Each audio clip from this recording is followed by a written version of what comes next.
Good evening, everyone, and welcome to the August 24th meeting of the Hillsborough Township Board of Education. In accordance with the State Sunshine Law of New Jersey, adequate notice of this meeting of the Hillsborough Township Board of Education was provided on August 20th, 2020 to the Hillsborough Beacon and the Courier News. May I have a roll call, please, Dr. Antunes? Yes. Dr. Harris? Here. Mrs. Maroon? Here. Mrs. Stats? Here. Dr. Swasan? Here. Mrs. Haas? Here. Mr. Gillette? Here. Mr. Pulsifer? Here. Mr. Oliver? Here. Mrs. Trujillo? Here. We have a quorum. Thank you. We are now going to move into executive session, whereas the Open Public Meetings Act, Chapter 231 of the laws of 1975 provides that a public body may exclude the public from that portion of a meeting of which the public body discusses certain matters for which confidentiality is required as permitted in Chapter 7B of the Act, resolved by the Board of Education of the Hillsborough Township of the Township of Hillsborough in the County of Somerset and State of New Jersey as follows. The matters to be discussed are personnel matters. The matters discussed in executive session shall be disclosed by the public to the public when the need for confidentiality no longer exists. May I have a motion to move into executive session? So moved. Thank you, Mrs. Second. Hogg. Who was that, Mrs. Stats? Yes. Thank you, Mrs. Stats. Okay, we are in executive session. We will return around 7:30 p.m. For board members, A vote, maybe? Sorry? We need a vote. Oh, I'm sorry, a vote. Okay. All those in favor? Aye. Anybody opposed?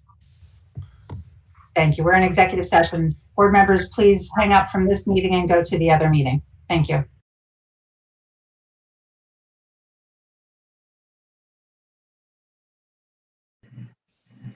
Good evening, everyone. We are back from executive session, and we will now do the Pledge of Allegiance and open the regular meeting. Can I ask everybody to stand for the Pledge of Allegiance, please?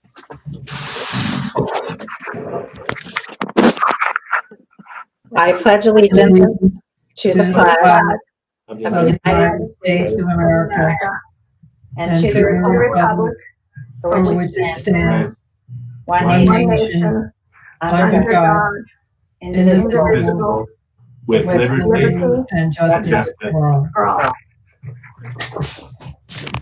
Thank you. Mr. Mahmood, may I have a roll call, please? Mr. Gillette? Here. Thank you. Mrs. Haas? Here. Thank you. Dr. Harris? Here. Mrs. Maroon? Thank you. Here. Thank you. Mr. Oliver? Here. Thank you. Mr. Pulsifer? Here. Thank you. Mrs. Stats? Here. Mrs. Trujillo? Thank you. Here. Thank you. And Dr. Sasson? Here. We have a quorum. Great, thank you. We have 2 minutes to approve the minutes from the executive session on July 20th. May I have a motion to approve those? So moved. Thank you, Mrs. Haas. Second. Thank you, Dr. Harris. All in favor? Aye. Anybody opposed? Anybody abstaining? Motion passes. Thank you. Then we have the minutes from the regular public meeting on July 20th. Can I have a motion to approve those? So moved. Thank you, Dr. Harris. Second. Thank you, Mr. Pulsifer. All in favor? I have a comment. Yes. So I had sent an email, I know it was a little bit later in the day, about the public minutes, and that there were I think there were a few corrections, I think 3. Yes. On page 2, the first day of school correction was listed incorrectly. So that was number 1. On page 3, the part where I commented about the parent survey, I think the sentence structure as listed was unclear. I think it was meant to say that additionally, Ms. Trujillo commented as a parent that she has 2 children in the high school and wanted Otten Road, and that she would send her children back with whatever district plan is decided on, something like that. And then the third part was on page 8, section 13 for informational, that HEF is the Hillsborough Education Foundation and not the Hillsborough Education Association. Thank you. Yes, we noted those. Thank you. So with those changes, all those in favor? Aye. Anybody opposed? Anybody abstain? Motion passes. Thank you. Thank you. Then we will turn to the superintendent's report.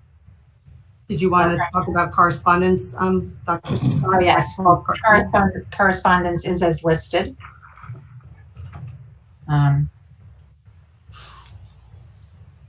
Do we have it listed? Yeah. Yes, we do. Okay, yeah. Okay. Sorry, I'm trying to click on Lisa's screen instead of clicking on my own. Correspondence. There it Yes. is. Great, thank you. Quite a bit of correspondence. Yes. Okay, Dr. Antunes? Yes. I know many families have been anxiously waiting for an announcement on the new Woods Road Elementary School principal, and I would like to request that the board move up agenda item 11.15. All in favor?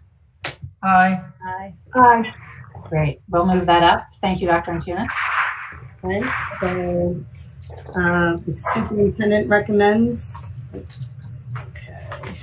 The superintendent recommends that the Board of Education approve the HR agenda item 11.15 as follows. Approve the appointment of Michelle Fisher as the principal of Woods Road Elementary School effective September 23rd, 2020 through June 30th, 2021, replacing Jody Howe, who is retiring.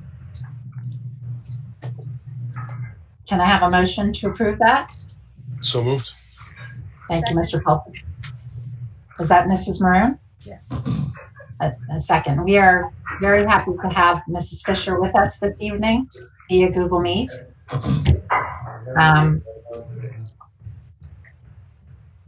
Can I have a roll call to approve the appointment, please, Mr. Mahmood?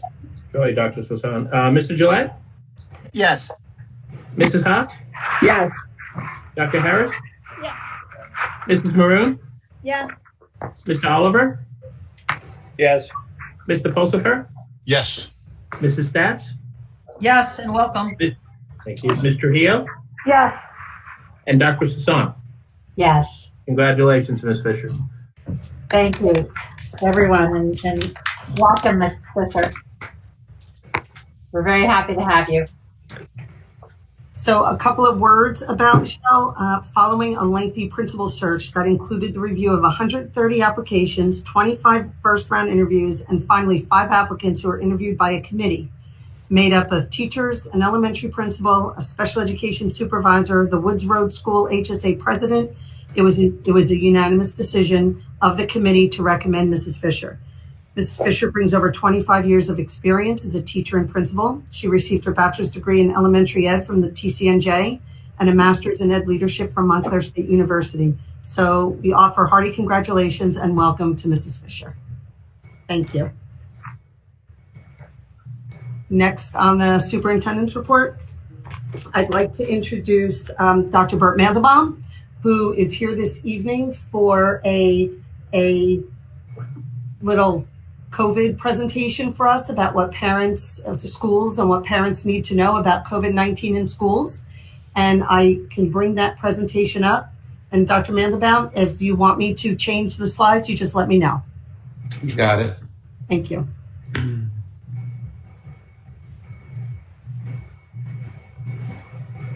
I don't see it up on my screen, so Lisa, I'm just assuming you're getting it up now. I'm sorry, I thought I was presenting. Hold on, let me get it.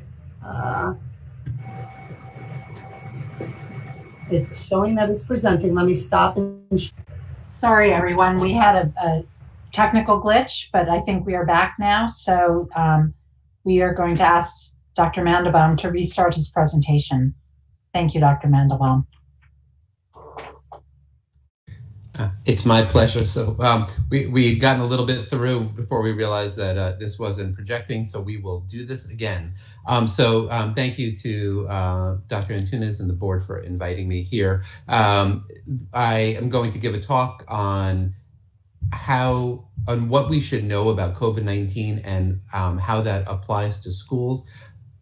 We're going to quickly fly through this, so we're going to make this as successful as possible, knowing that we can't cover everything.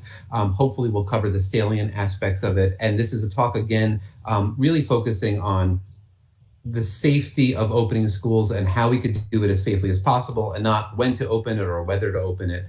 And the culmination of this talk is really based on all of the knowledge that is being put forth by the New Jersey Department of Health, CDC, and other children's hospitals. So, I'm trying to bring that to you all as succinctly as I can. So let's get started. Dr. Antunes, next slide, please. All right, so what do we know about this virus? What we think we know, and there's a lot of caveats here. The biggest caveat being we're 6 to 7 months into this and we're learning every day about this virus. But for the most part, we think that this virus is spread through droplets, and that there are two mechanisms in which these droplets can cause people to get infected. So the first mechanism, when we believe that this is the primary way that people get infected, are through face-to-face spread from droplets. So on the left, you could see it is an infected person, and if they were to cough, sneeze, or kind of talk really loudly and big droplets came out of their mouth, and those droplets hit the mouth, nose, or eyes of a susceptible person, it is possible for that person to get infected. The second way is also through droplets, and this is what we think right now is a less common way. It is contact with droplets. And so that would be that someone who's infected coughs or sneezes, droplets come out and they land on a surface. Someone who's susceptible would then have to touch that surface and then touch their nose, eyes, or mouth. The droplets cannot last forever on a surface, and depends on the surface. They could last anywhere between hours to a few days. But those, we believe, are the two primary ways that the virus is spread. Aerosolization, which is a possibility, and we think is a much lower likelihood that the virus is being spread that way. In general, there are certain situations where it can happen, but we think that that is less likely to happen in a school with good strategies to mitigate that. Next slide. So as we're thinking through what the strategies for the school to employ to kind of lower the risk of people getting infected, one way to look at it is what our public health officials would consider a high risk exposure. And that is basically understanding that when it is spread by droplets, you have to be in proximity to someone else. So you have to be close enough to them for a long enough amount of time. So in general, they will use 10 minutes, and they've oscillated. You might see 15 minutes on the CDC's website, and they have to be close enough. We use 6 feet as a kind of dividing line. So if you're within 6 feet of someone who's infected for more than 10 minutes, our public health officials would consider that a high risk exposure, and therefore would recommend quarantining. On the other side, if you are not within 6 feet, so if you're more than 6 feet apart, or you spend less time together, that puts you in a lower risk situation. And you could see some of this is on your right, and what they're doing on the right is they're including masks in it. And when we talk about quarantining, you'll see the Department of Health will not consider masks in the school setting as you're looking at quarantining, although we really think masks are going to be one of the most key elements to making sure that we can all get back to school safely. And here is something from guidance where it tries to give you who will be higher risk and who's lower risk. You can see on the bottom, the column on the left are the people who are infected, the column on the right are the people who are susceptible. And if everyone wears a mask, it's a very low risk of spread. If people are not wearing a mask, like the top one, it is a much higher risk of spread. And if one person had to wear a mask, you always want that mask on the person who's sick, because again, this is droplet spread. So if those droplets do not come out of their mouth, if they're caught by the mask, there is much less exposure. Next slide. So knowing that background, as the recommendations to the schools from the governing bodies are to create mitigation strategies to lower the risk of anybody getting sick. And these are the same strategies that they're employing in the hospital. The biggest one, and this is really community dependent or regional as we look at it, but the lower the prevalence is in your community and in the surrounding area, the more likely it is that nobody is sick, and the more likely it is that all of your strategies will look successful. And on the flip side, the higher the prevalence, the harder it is to keep disease out of the school. So everything always starts with looking at how we are doing as a community, and it really relies on the community to keep up all of the kind of wonderful strategies they're employing, which is right now we really are in a relatively low risk, a low prevalence area throughout the whole state, and specifically our Central West region. No single intervention is going to be perfect. And so as we're going through this, the more we can layer things on top of each other, the better we'll be. Next slide. So there's 3 prongs to the strategy, and they're relatively straightforward. So the first one is we want sick people not to be in school. And this is going to be relying on the community to be kind of part of this process, of which I have no reason to think that they won't, because it is the community who has done so well about staying home, wearing masks, keeping social distancing, that we've been able to drive the prevalence as low as it is. So the first thing is that sick staff or students should not be coming in. This is not the time for staff to be kind of, pushing through, and it is incumbent upon parents to be doing screening and keeping their kids at home to protect others. Daily screenings should be done for a lot of reasons. The guidance from almost every governing body right now is that those screenings should be done at home. It is too time intensive at school. It's after the buses have come, and screening with temperature checks are generally just not reliable. Over 50% of kids who have COVID-19 don't have fevers. There's going to be a lot of other viral illnesses, and it's the families who know the kids best. And so each family doing their own screen that morning, both taking temperature and assessing their child to say, to look and make sure that they're feeling well, and then keeping them home is going to be really key to keep the school environment as safe as possible. And then the last thing is not just people who are sick, but there's going to be people who are at slightly higher risk of getting sick because either they've had an exposure or they've traveled, and the school is going to recommend that those people follow the guidance and be quarantined and not in school during that time period. Next slide.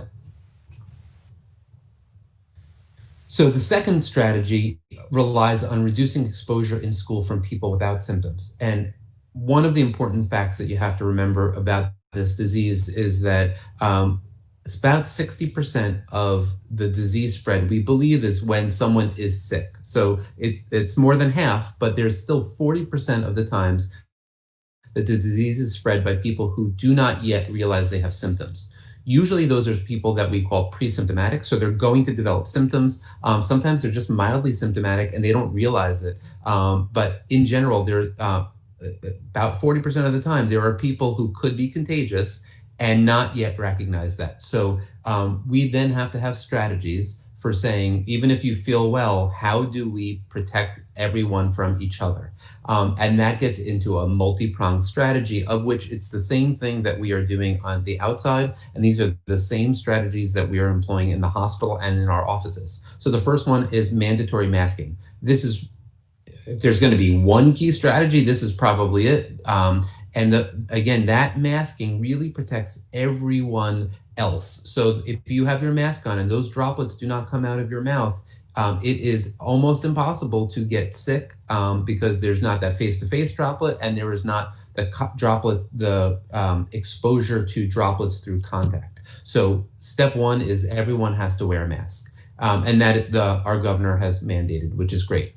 The second one is because the droplets go a certain distance and we know masks won't be perfect, we want to maintain as much physical distancing as possible. The further you are apart, the harder it is for you to get exposed through face-to-face droplets. And 6 feet is the goal. 7 feet's better than 6 feet. And although there's no defining line, we want to get as close to that 6 feet or exceed that 6 feet goal as often as possible.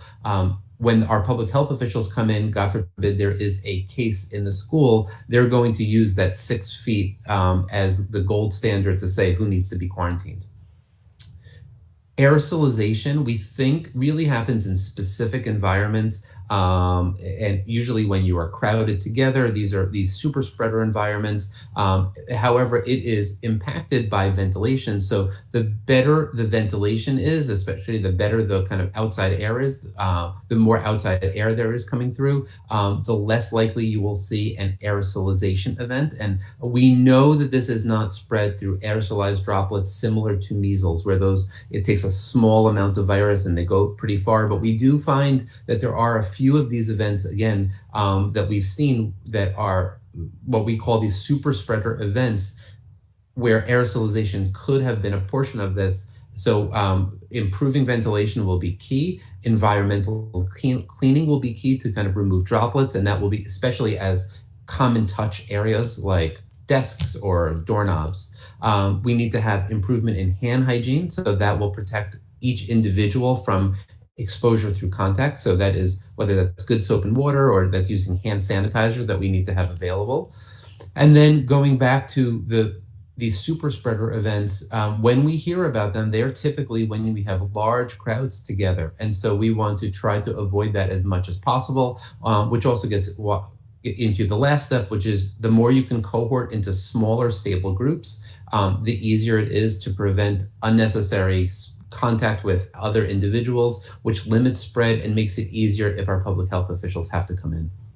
Next slide.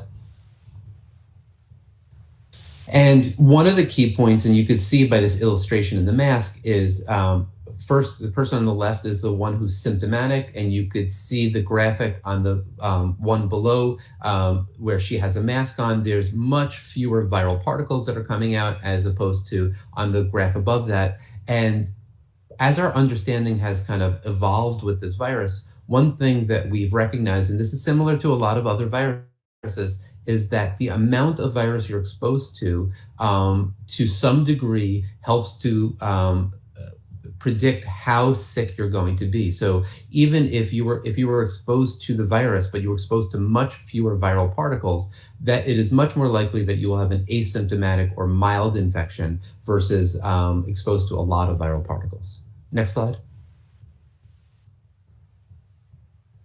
And you can see here the graphic with physical distancing, and these droplets typically go as like a trajectory, and they go straight and they get pulled down by gravity. And we think somewhere between 3 to 6 feet, they're usually falling to the floor. So which is where the 6 feet rule has come from. Next slide. So strategy 1 was sick people should be out. Strategy 2 was if you look well, how do we just protect each other? And then the third strategy is what happens if someone is sick? So if we are opening, as of right now, when you look at our prevalence data, both locally in the community and kind of regionally, again, throughout the state, we are really doing well. So which means as we're seeing people who are sick, most likely the illness that they have is another viral illness and not likely to be COVID. However, we're at a point that we have to really err on the side of caution. So, and we know that kids who present with COVID-19 can present with relatively mild symptoms, and it could look like any other viral illness. They can have fever, half the time they might not. They can just have some respiratory symptoms, coughing, congestion. They might have just GI symptoms, vomiting or diarrhea. So can't really assess all them with some assurances to know you have COVID or you don't have COVID. So anyone who's sick, the first step is going to be, we're going to try to send them home. This is not the time that we would want them in school. And the goal is really to get them home to their family as quickly as possible. So not to expose other kids while they're in school. There's going to have to be some debates about what happened with the siblings, and we're looking for guidance for that. Students, once they're out, because they might have COVID, we then have to be very cautious in how they return to school. So the New Jersey Department of Health has provided guidance. I was on a call with them today, and hopefully they'll clarify some things for us. Otherwise, they'll leave it up to us to decide. But in general, what they're suggesting are that students who are excluded, we should assume they have COVID unless we can prove otherwise. And adults or children with COVID, are meant to isolate for 10 days from their first day of illness and 24 hours of being better. So that is what is going to the recommendation from the state for all students who are sent home from school. The two ways that you can return to school sooner than that are either if you have a negative COVID test and you've gotten better over 24 hours, or if you've seen your physician and they can give a alternate diagnosis. And that alternate diagnosis has to be something that makes sense, explaining your symptoms to say that it's not COVID. Next slide. And what happens if there's a positive case? So this is going to be a kind of huge effort in communication where the nursing and administration staff is going to have to work with the Department of Health. If there was a case and a confirmed case, the Department of Health will come in and they will look and see where that child was and use the 10-minute rule and the 6-foot rule. If they could say that during that class, everyone was more than 6 feet apart, sitting at their desk, maybe they passed each other when they were going through the hallway or to throw something out, but for the most part, they were sitting down 6 feet apart. They will potentially say those students and that teacher do not need to be quarantined. If they cannot say that, and they'll say, well, the class was walking around and we really were not 6 feet apart, then they will likely quarantine that class. Masking, which we think is going to be really one of the key elements of all of this to protect everyone, will not be counted in this. So though in the kind of health arena, mask count, if we were in our offices and we had a mask on, the public health officials would not count that as an exposure. But in school, to err on the side of caution, they will not be counting masks. We really think that that will be the protective factor, but they will be ignoring whether or not everyone had masks. Students or teachers, if they were exposed to the index case, anyone who they say were within 6 feet have to be quarantined for at least 14 days. And there is no testing out of quarantine. So a test is a point in time. If you're asymptomatic, we can't just test you and say you can come back to school earlier. The goal is that we're going to have smaller class sizes. So the goal really will be, we'll have everyone with masks. Anyone who's in school will hopefully be more than 6 feet apart. So even if there was a case, people would not have to be quarantined. But if we did, having smaller class sizes means it's that many fewer people who have to be quarantined. And one thing about this, just to keep in mind, there is this rule of thumb, contacts of contacts do not have to be quarantined. So if a teacher was exposed in a class, and that teacher went to other classes, that teacher at that point, that day was not contagious. So the teacher would have to be quarantined, but the teacher's children would not have to be quarantined, or the teacher who interacted with other students would not have to be quarantined just because that teacher was exposed to someone. If there's a positive case, this will be communicated and by the Department of Health working with administration. They will never be able to identify the child or teacher. Because of HIPAA laws, they cannot do that. But the Department of Health will work with the school to figure out who potentially was exposed, and each individual family will get a call. We don't know exactly how things will play out. The guidance from the Department of Health locally and from the state generally say if there is a case, school will not likely be shut down. It is possible that school might be shut down for a day as they're doing this contact tracing to try to see who this child was exposed to. But in general, the plan will not be that schools are shut down. Obviously, if the prevalence in the community rises or they're seeing actually multiple cases in a class, things might change. And as of now, the State Department of Health is relying on the local Department of Health to make those decisions. Next slide. All right, so how are we going to do this safely? The first slide is probably the most important slide. Anything we do will look heroic if we have really low prevalence of disease, because it's just going to make us much more successful. And if, God forbid, that changes, we're going to have to reconsider what we're doing. This is going to rely on families to be part of the process. So we're going to have to not send kids to school if the children seem sick, if they were told that the child was exposed and the public health officials said to keep them home. And parents are going to have to do that screening every day, just the same way that faculty is going to have to screen themselves every day. masks are a requirement and they are important. So, and we really do believe everyone could wear a mask. We are seeing toddlers in the office wearing masks. People will build up their mask endurance, and it is really becoming the new norm. So we suspect everyone will buy in. And for students who can't, if they can be moved to a virtual program as they learn how to wear a mask, and then they can come back into it. Obviously, there'll be some rare exceptions, but there really are very, very, very few true mask exemptions. So we don't expect that to be a big player. We're going to maximize physical distancing at all times. I know the school is working on improving its environmental controls. There will be really very few high exposure situations. So, assemblies, anytime there'll be crowds, unnecessary visitors will have to be limited. And you're going to then have conservative exclusion policies. So though it might inconvenience families for the kind of safety of everyone, in order to open, we're going to have to really be cautious. But knowing that we have that virtual option makes it much easier. And with all of that, I think we're going to, I think we stand a really good chance to open safely and not have any COVID-19 related cases hit our school. And Dr. Antunes, I think that is the end. Thank you, Dr. Mandelbaum. We appreciate it. Hopefully you'll stay with us until we get to public comment in case people have any questions for you. We have a couple of more items before we get to that, but hopefully you'll stay with us until that time, unless the board, Dr. Swasan, has any questions. I don't know how you want to handle that, or you want me to just move forward with the superintendent's report? Why don't you go ahead and move forward, please? Okay, let me go back to the agenda.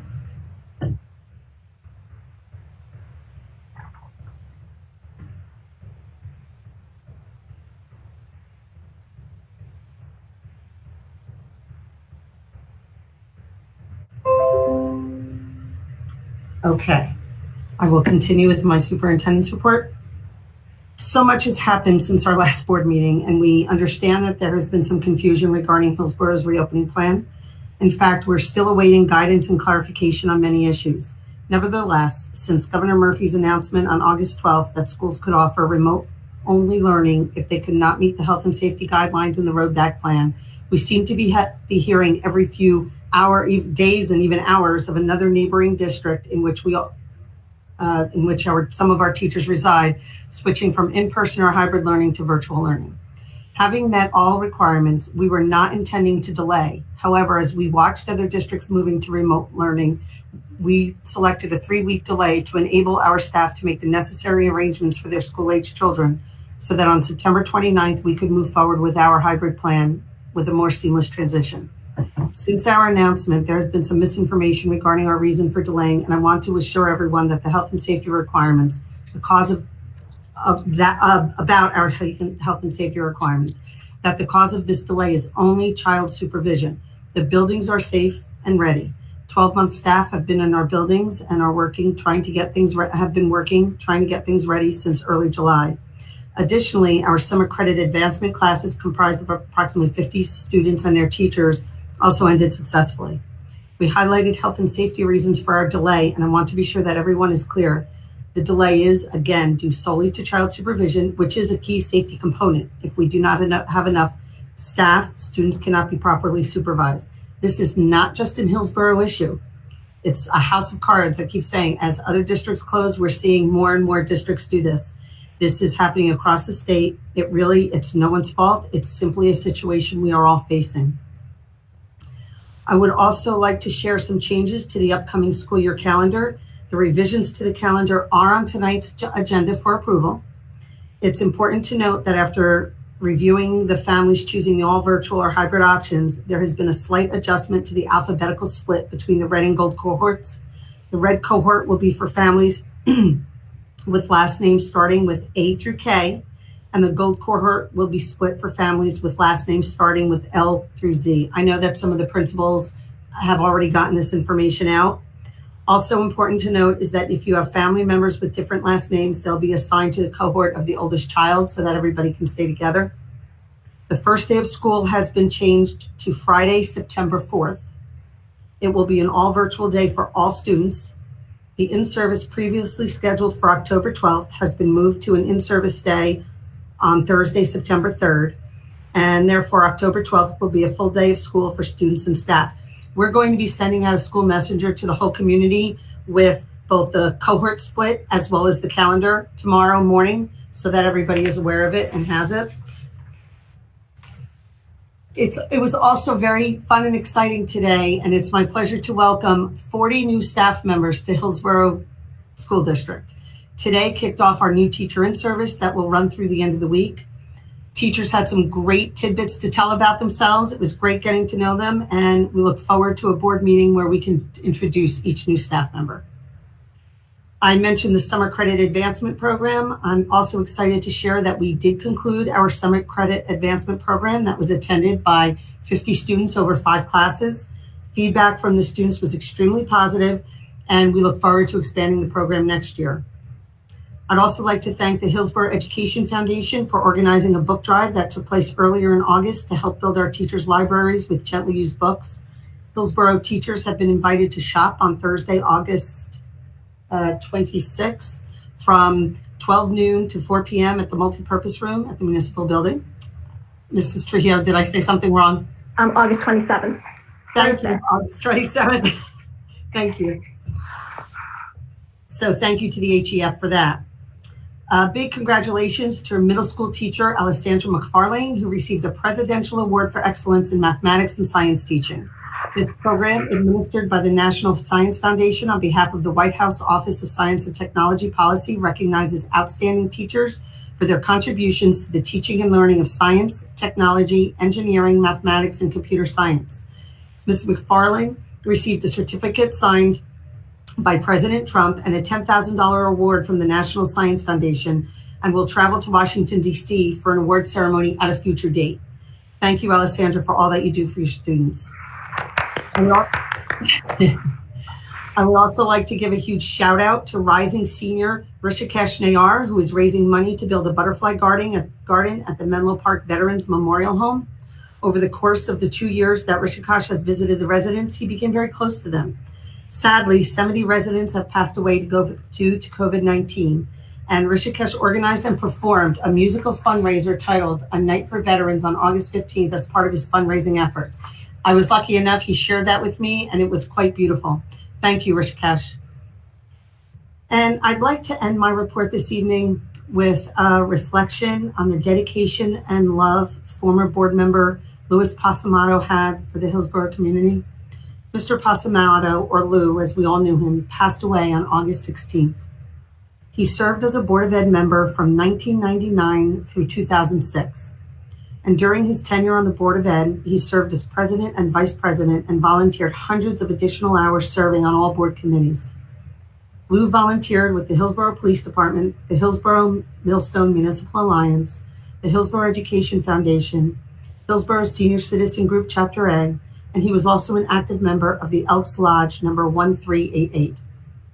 It seemed that Lou was loved and admired by everyone who crossed his path. For many years, he could be seen out for his daily morning walk, waving at the honks and waves from the community starting their day. He will be greatly missed. However, I believe he knew that he was leaving Hillsborough in a better place thanks to his incredible devotion to Hillsborough. At this time, please join me for a moment of silence in Lou's memory and for his wife, Anne-Marie, children, grandchildren, and great-grandchildren.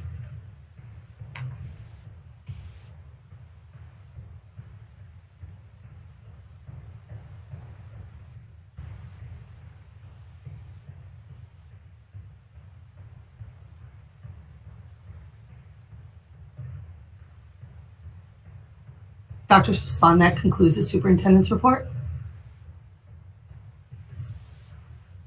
Thank you, Dr. Antunes. I'll just say a few words before we proceed with the meeting.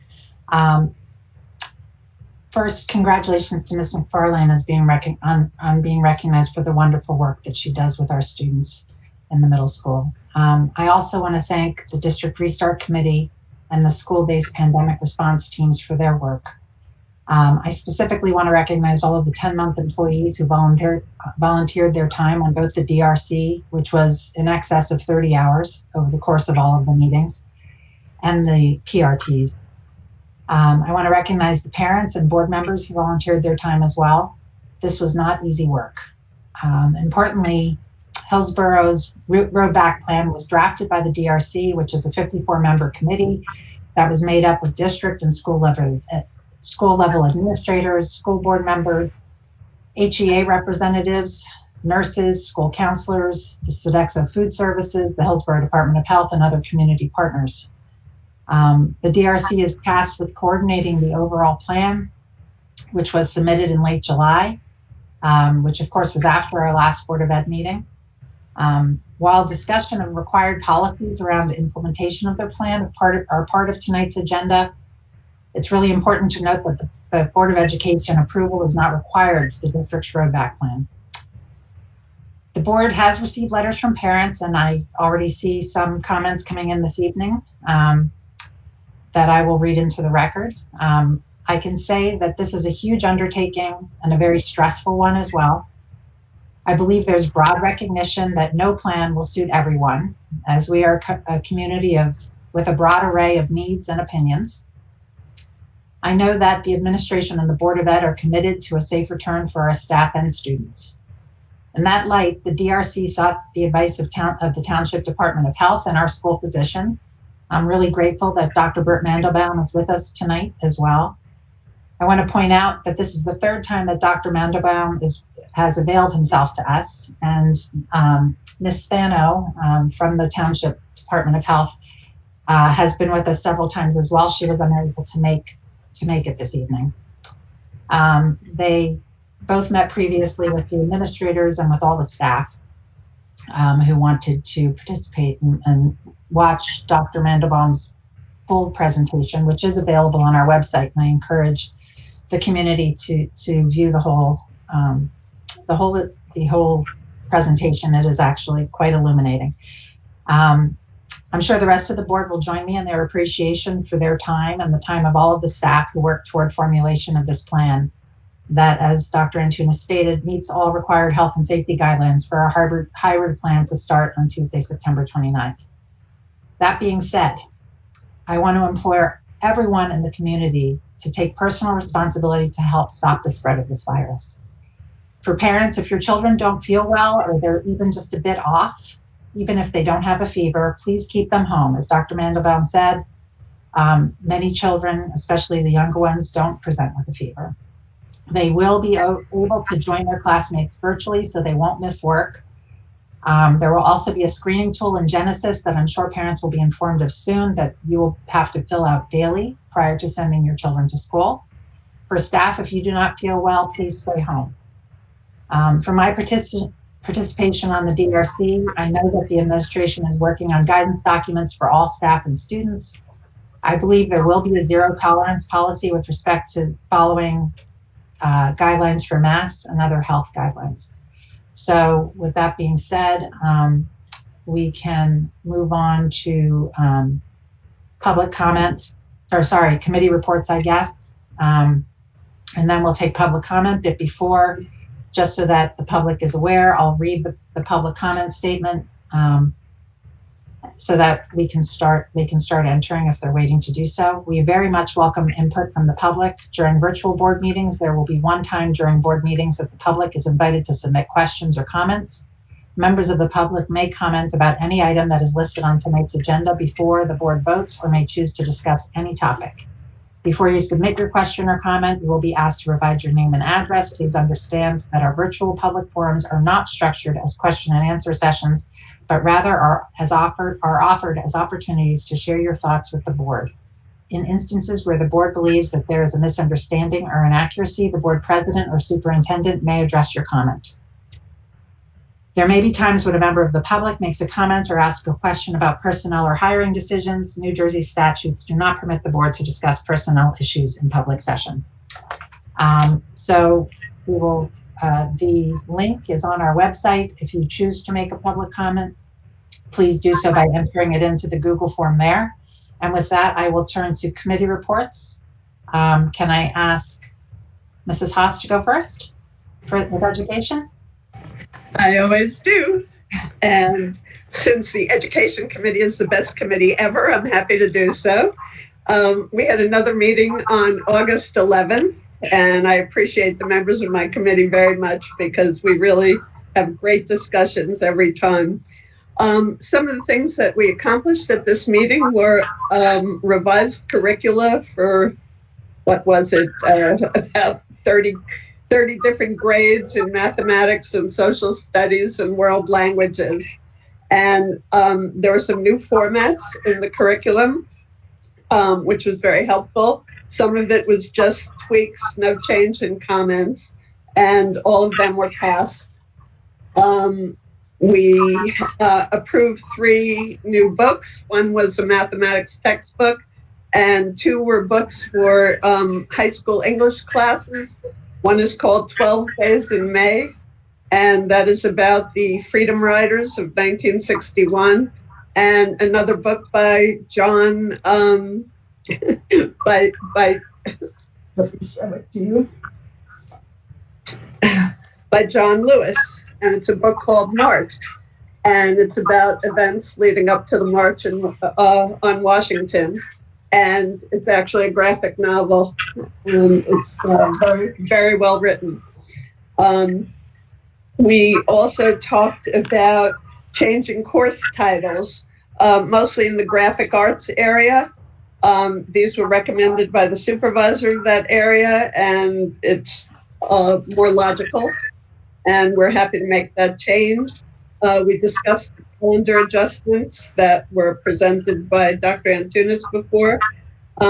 We took a look at projected enrollment, and there are concerns in relation to people who seem to be pulling out of kindergarten in exchange for private full-day kindergartens. And that will be problematical at some point. And we reviewed the Restart and Recovery Plan and the Remote Learning and Options Plan. We talked about SAT and PSAT testing, and right now we're still on target for the September 23 administration if we are able to get proctors. And that would be it. So that's the summation of our education committee. Great, thank you. Mr. Gillette, can I ask you to go next with operations?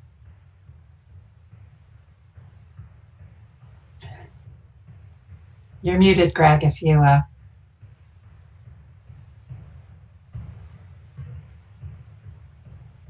All right, it was hiding on me. It's great. It's like one of those tricks. Every time I hovered over it, it like literally disappeared before I could click it. Very odd. All right, so Operations Committee met on August 13th. We had a long meeting, and if you read the minutes, they were very long. What's going on? They were very long. Lots of things. Extremely long. But I'm going to go over the highlights for you. And actually, it's good that they're long, because if you need any detail, I'll refer you back to the minutes. Okay, so we had Ross Haber, who is our demographer for a few years now. He came in to make a presentation, a pitch to do another study. We see some new development happening in town. We know that from the last study from a few years ago, schools were very crowded. So he presented a proposal to do another study for $7,500, which after he talked about it, we agreed that that was worthwhile. So we're going to move ahead with that. We talked about Sodexo, and I talked about this at a previous meeting. Sodexo not reaching the guarantee in the contract. They guarantee with each year food service contract, they guarantee that we'll make so much money in profit. If they don't make the guarantee, then they have to pay us that money, usually in a regular year. This was not a regular year. They could not sell anything after the middle of March. So we are issuing a letter, I think it is, to dissolve that part of the contract, whatever, where they don't have to do that, which was fair and actually the legal thing to do. We also, while we had Kathy Major with us at the meeting, we talked about adding a fifth service area to the high school cafeteria. This was, as you recall, about a year ago, we talked about a coffee bar area for the high school. We're going to continue with that, but we're going to make it first as a fifth regular serving area. These funds for this come out of the what do you call it? The account, what is it? Enterprise fund. Enterprise fund. Comes out of the enterprise fund. Those are funds generated by the food service, which can only be used for food service. So we're going to go ahead and do that. We talked about the facility use by outside groups. So as far as using our fields outside, we felt that as long as the groups such as the Dukes or Junior Raiders, whoever, as long as they're adhering to the state standards for how many people they can have and what type of activities they can have, if they want to do that outside, we want to let them use our fields and rent out. We're going to continue with that. That's fine. As far as indoor use, we didn't feel it would be practical at this time to restart indoor use by private groups, except for the contracts that we've had with the township that already had started for summer camp and such. But we would revisit this as conditions change. So this is something we can revisit at the next operations committee meeting and make another recommendation. And with indoor use now down to, I think, 25 people per event, we didn't feel that we would have a lot of interest anyway from the churches and the other groups that want to use our facilities. We had someone new to us, Robbie Akampora from Phoenix Advisors. She's going to be our new financial advisor for our bond issues and whatnot. And she had some good news for us. As you recall, when we had the referendum, we estimated that the bonds would go at 3.5% interest. Well, we did great because they went at 2% interest, which was a tremendous savings to the taxpayer. The original impact we thought to Hillsborough would be $97 per average household. That's going to be only $80 now, and Millstone, which was going to be $84, is now down to $60. So this is very good. So we talked about having a bump up in 1 year. Now that bump up, where you go up, is really almost zero now, just about, because we're not really going to bump up much because we've had a reduction. So that's really good. So we were happy to have her come in and welcome aboard. And who did she replace? She replaced Mary?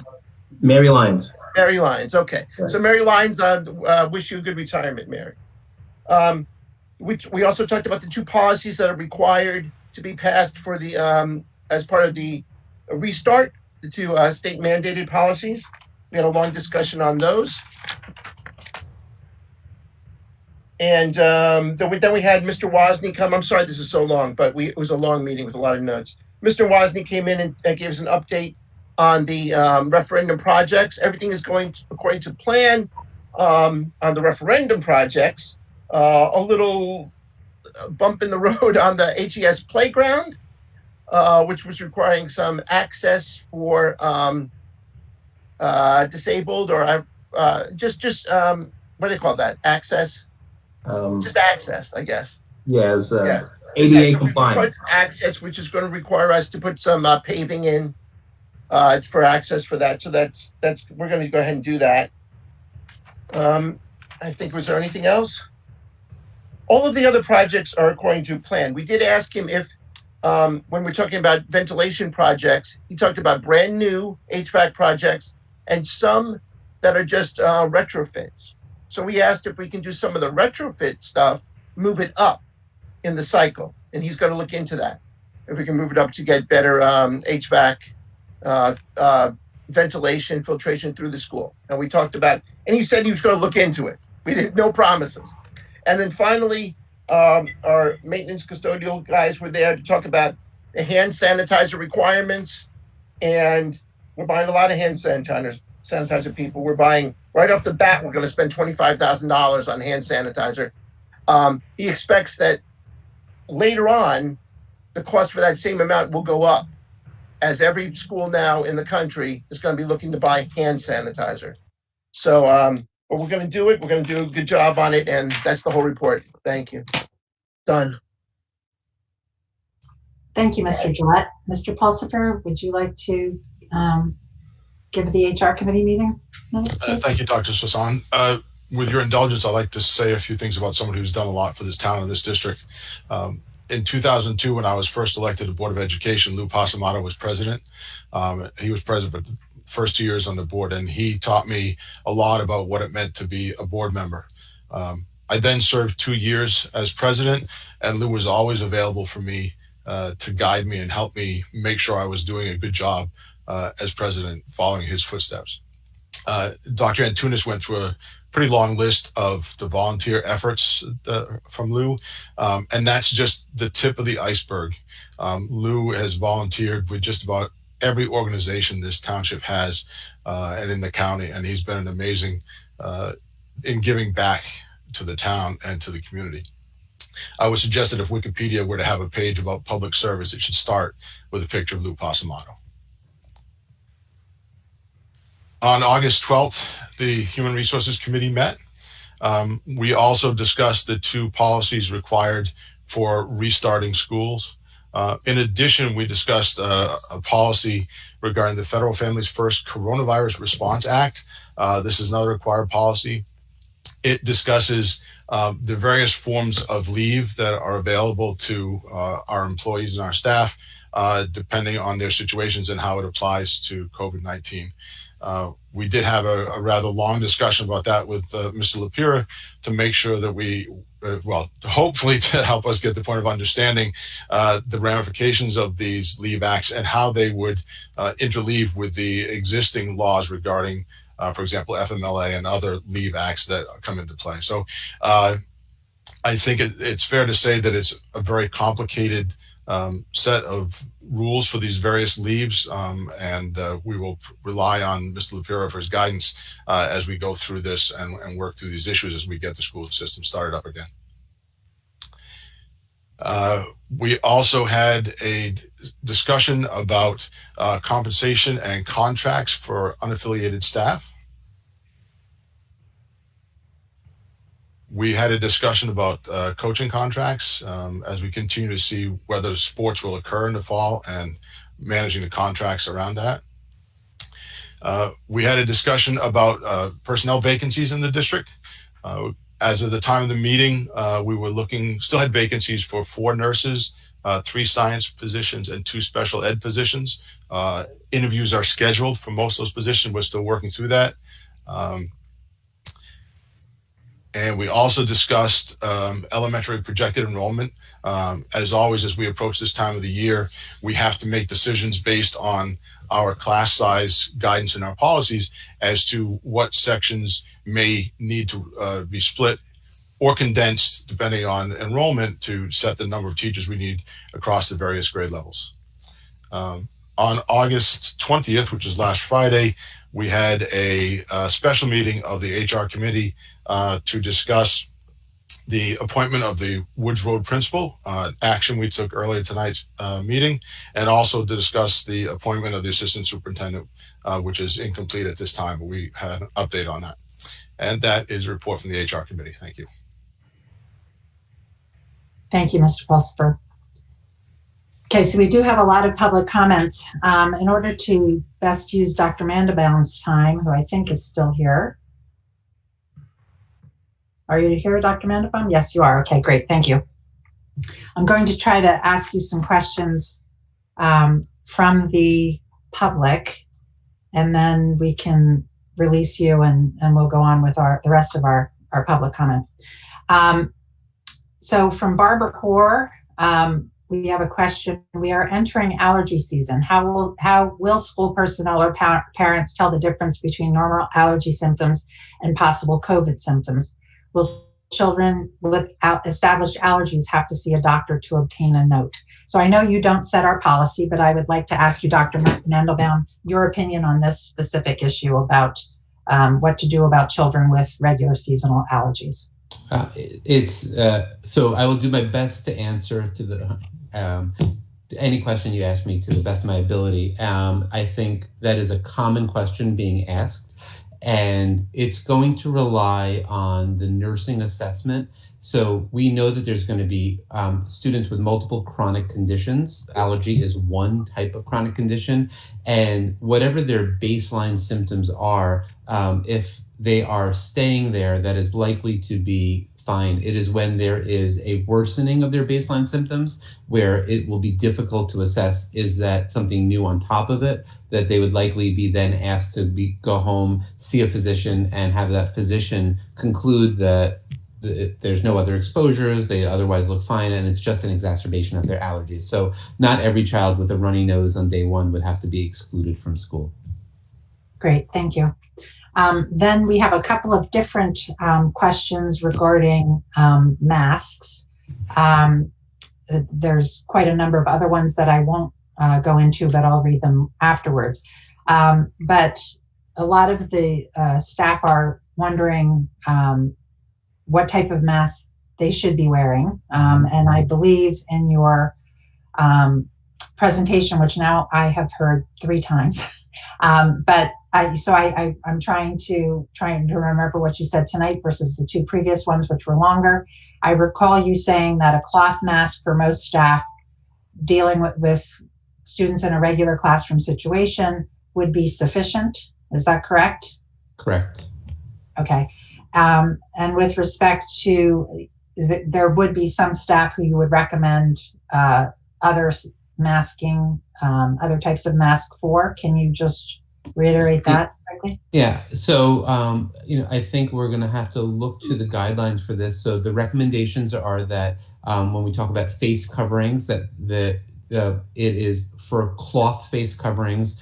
Step 1 is they have to cover the mouth and the nose. So we're going to have to do education to the community that it is covering both the mouth and the nose.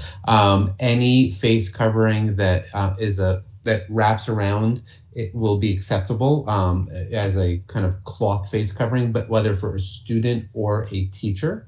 What we are looking for not to have, the recommendation is that we should not have valved masks. And the issue with that is that valves open up as you're exhaling, so that is really not protecting others from those droplets. So that is a general recommendation from the CDC that valve masks are not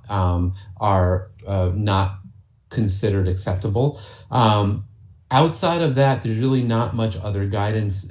So for the general ed and faculty, I think we talked about nurses should likely have surgical masks. Any faculty members that want to add, so face shields are not to be meant as a standalone mask, because those face shields have openings, and though they might be relatively protective to others, we don't know how protective they are. So they are not recommended as the sole face covering. Face shields can be added, so someone could wear a cloth mask and then a face shield. We do, if we didn't get into it in a lot of detail in this presentation, but remember, droplets can hit your mouth, nose, or eyes. So a mask covering your mouth and nose protects the droplets from coming out and protects you from getting droplets in your mouth and nose, but your eyes are still susceptible. So for staff that is working closely with students, especially if they cannot wear a mask, a special needs student perhaps, we do recommend that faculty then wear goggles or a face shield covering it. It's probably get too much detail for this public meeting, what to do for faculty members that are working, kind of one-to-one with special needs children who might not be able to wear a mask, but we've answered in the other presentation, and we can always give you that information. Great, thank you. There are several people who are asking, do you feel it would be appropriate for any student to be in the classroom without a mask with other students and teachers? I think I am happy that New Jersey's regulations were that everyone needs to wear a mask. There will be certain times that it will be difficult. There'll be certain situations, take a special needs student who needs to be in school, who is learning how to wear a mask, and I think that will be acceptable. Again, remembering that we are opening up in a low prevalence area and that we are having these other mitigation strategies. There should be very few times, I think, that we find healthy children who have acceptable mask exemptions. So I don't expect that to be common. And we briefly talked about, and we talked about it at length in prior talks, these strategies are most effective when they're layered on top of each other. So if there are situations where a student is getting speech therapy and needs to not have a mask on, that is when you really want to add your other mitigation strategies, like increased physical distancing, ensuring good ventilation, having another physical barrier like a plexiglass there. So there might be situations where it's appropriate to have a child without a mask in class, but those should be few and far between. Great, thank you. Lastly, there's some questions about the role of HVAC in spreading the virus. Can I ask you to elaborate on whether or not HVAC contributes to the spread of virus, or is HVAC a means of improved ventilation so that people are comfortable wearing the mask, which is going to be a learning curve for a lot of people to be in a mask for 4 hours? So this is,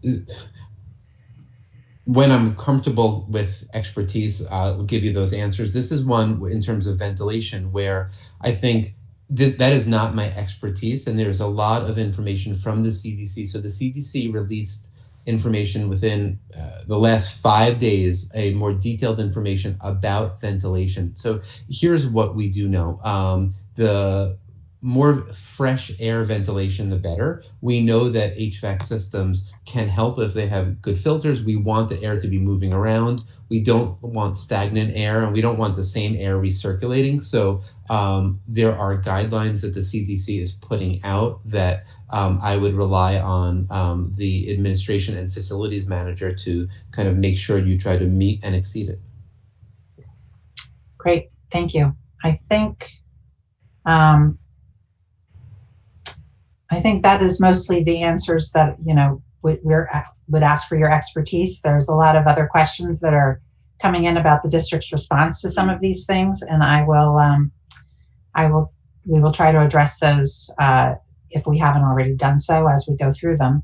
I do want to thank you, Dr. Mandelbaum, for making yourself available to us again, and I'll remind the public that we, in fact, did post your presentation to staff on the district website. So if they go to the COVID-19 Road Back portion of the website, that is posted there, and we invite everybody to listen to your longer presentation.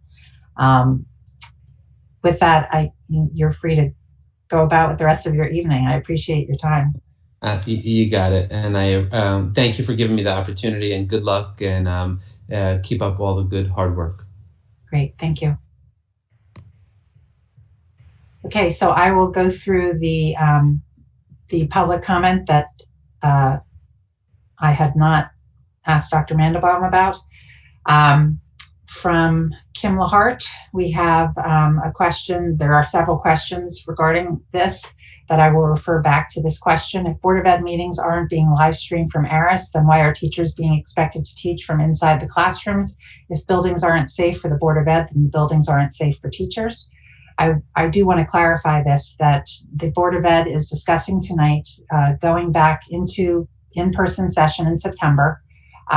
We do not have an appropriate bylaw in place that allows for those board members who can participate via in-person, and those who would prefer, because of either their own medical situation or because they are symptomatic, or quarantining because they have come in contact with people, to allow them to use a device from home while board members are having an in-person meeting. We do not have the bylaw in place, which is why we have not done that yet, come back to an in-person meeting. We are taking that bylaw up tonight for first reading, with hopes that we can agree on something that would allow us to come back to an in-person meeting, obviously without the public in the building with us, on our September 14th meeting. The next is from Lindsay Shervanian of Floral Drive. How do you justify not supplying your staff necessary PPE while forcing them to come into a building buildings that you deem unsafe for students. Again, we have not deemed our buildings unsafe for students. She also asked, what is the purpose and intention of having staff teach from school while students are not present? And what are the specific items that need to be addressed to make the building safe? What is being done to remedy these concerns? So the specific item that needs to be addressed to make the building safe is, in fact, staffing. And we have provided the staff additional weeks to those staff specifically whose residential districts have reverted from a hybrid or in-person situation to virtual, and we are allowing them to procure childcare for their school-age children. We are also looking into the potential of doing something in our own buildings for those staff, though we don't really have anything to report on that just now because we're in the midst of it. With regard to the intention of having staff teach from school while students are not present is really because most of our staff have not been in the buildings since March 13th, and there's a lot of preparation in the rooms that need to be done, removal of items that should not be shared, removal of personal items to make space for students, and just having an appropriate transition to a comfort level so that when students come back on September 29th, there is not more chaos with the students there. From Dana Gordon of Dumont Round, I want to be assured that when determining whether it is safe to open the schools for in-person instruction, the Board of Ed is considering the local case count among school-age children. I have been following the COVID counts since the first day the mayor posted them and am very familiar with the data. Looking at the past month, July 24th to August 24th, we have had 48 new cases, increasing from 464 to 512. During that time period, the case count for school-aged 10 to 19-year-olds has increased from 11 to 33, a 200% increase. This age group accounts for 46% of the total new cases in town. When you plot these numbers on a graph, you can see that the school-aged 10 to 19-year-olds are moving in a sharp upward climb. This is very concerning, as we know that this age group tends to be asymptomatic and could pass the illness to family and staff and other students easily. I will just clarify that over the age of 10, they are not found to be asymptomatic. It's under the age of 10 that is more likely. I will gladly share my data with you so that you can see how concerning it is. Hillsborough is currently averaging about 12 new cases a week per the data they are providing on the Department of Health website. According to Dr. Mandelbaum, the goal is to be at less than 5 per 100,000 residents per week. Based on our population, we are averaging 30 cases per 100,000 residents, 6 times the goal. I will just say that we are actively consulting with the Department of Health on all of these situations, and will, of course, consider the local case count when we are determining whether or not it is safe to return students to school on the 29th of September. Beth L. of Bloomingdale Drive writes, if it is truly safe, that's about Board of Ed holding meetings in our school buildings. And then also, will you be providing the public community with HVAC reports from all school buildings? Also, what type of filters are used in the HVAC systems? Does each classroom have its own feed of air, or does the air circulate from room to room? Mr. Mahmood, I'm going to ask you to address this question because it comes up over and over, but just give me a minute to go on to the last of her question, and then I'll come back to you. During the last Board of Ed meeting, Dr. Antunes stated that it would be cost prohibitive to supply staff with PPE on a daily basis. However, per the district doctor's recommendations, as well as what is mandated clearly by the state on PPE, will the district be providing all necessary PPE to staff on a daily basis, including masks, goggles, as well as waterproof gloves and gowns where needed? And I'll just say that, Dr. Mandelbaum just reiterated it again, that most staff are fine with cloth masks, which are fairly inexpensive, and you should purchase your own based on what you are comfortable in. I know I have about 12 different cloth masks, and I prefer the fit of some to others. One size fits all probably is not okay, but I haven't paid more than $2.99 for any one of them. They're washable and you can rewear them. For other PPE, as described from Dr. Mandelbaum, with regard to students that have to be in close proximity, I believe it is the district's plan to provide PPE in those some very specific situations. Certainly Buildings and grounds personnel and nursing will be provided the necessary PPE according to recommendations. It's the one-to-one therapy rooms, the special ed, and things that I'm talking about, not a regular classroom. So I will go back to Mr. Mahmood. You can add to my PPE answer if you would like, but please address the HVAC question. Sure. Thank you, Dr. Swisson. The PPE is absolutely, as you indicated, we are providing the custodial staff, the B&G team, even on some of the nurses' offices, we're providing PPE. So where the DRC deemed it appropriate is where we've decided to provide that PPE. So you're right on target with that.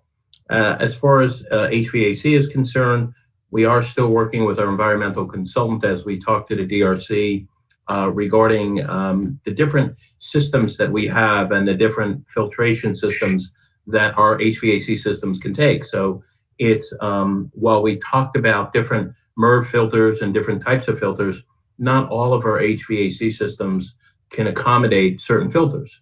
So we're using, in consultation with our environmental consultant, the best filters that we can that could actually be compatible with the HVAC systems in various buildings. With the 9 buildings, we have a variation of HVAC systems that go from real old to real new. So with that in mind, we're continuing to look at all the systems that we have and continuing to go above what we believe other standards with the help of the environmental consultant. So we're working on that, and we'll continue to do that to the best of our ability as far as HVAC is concerned.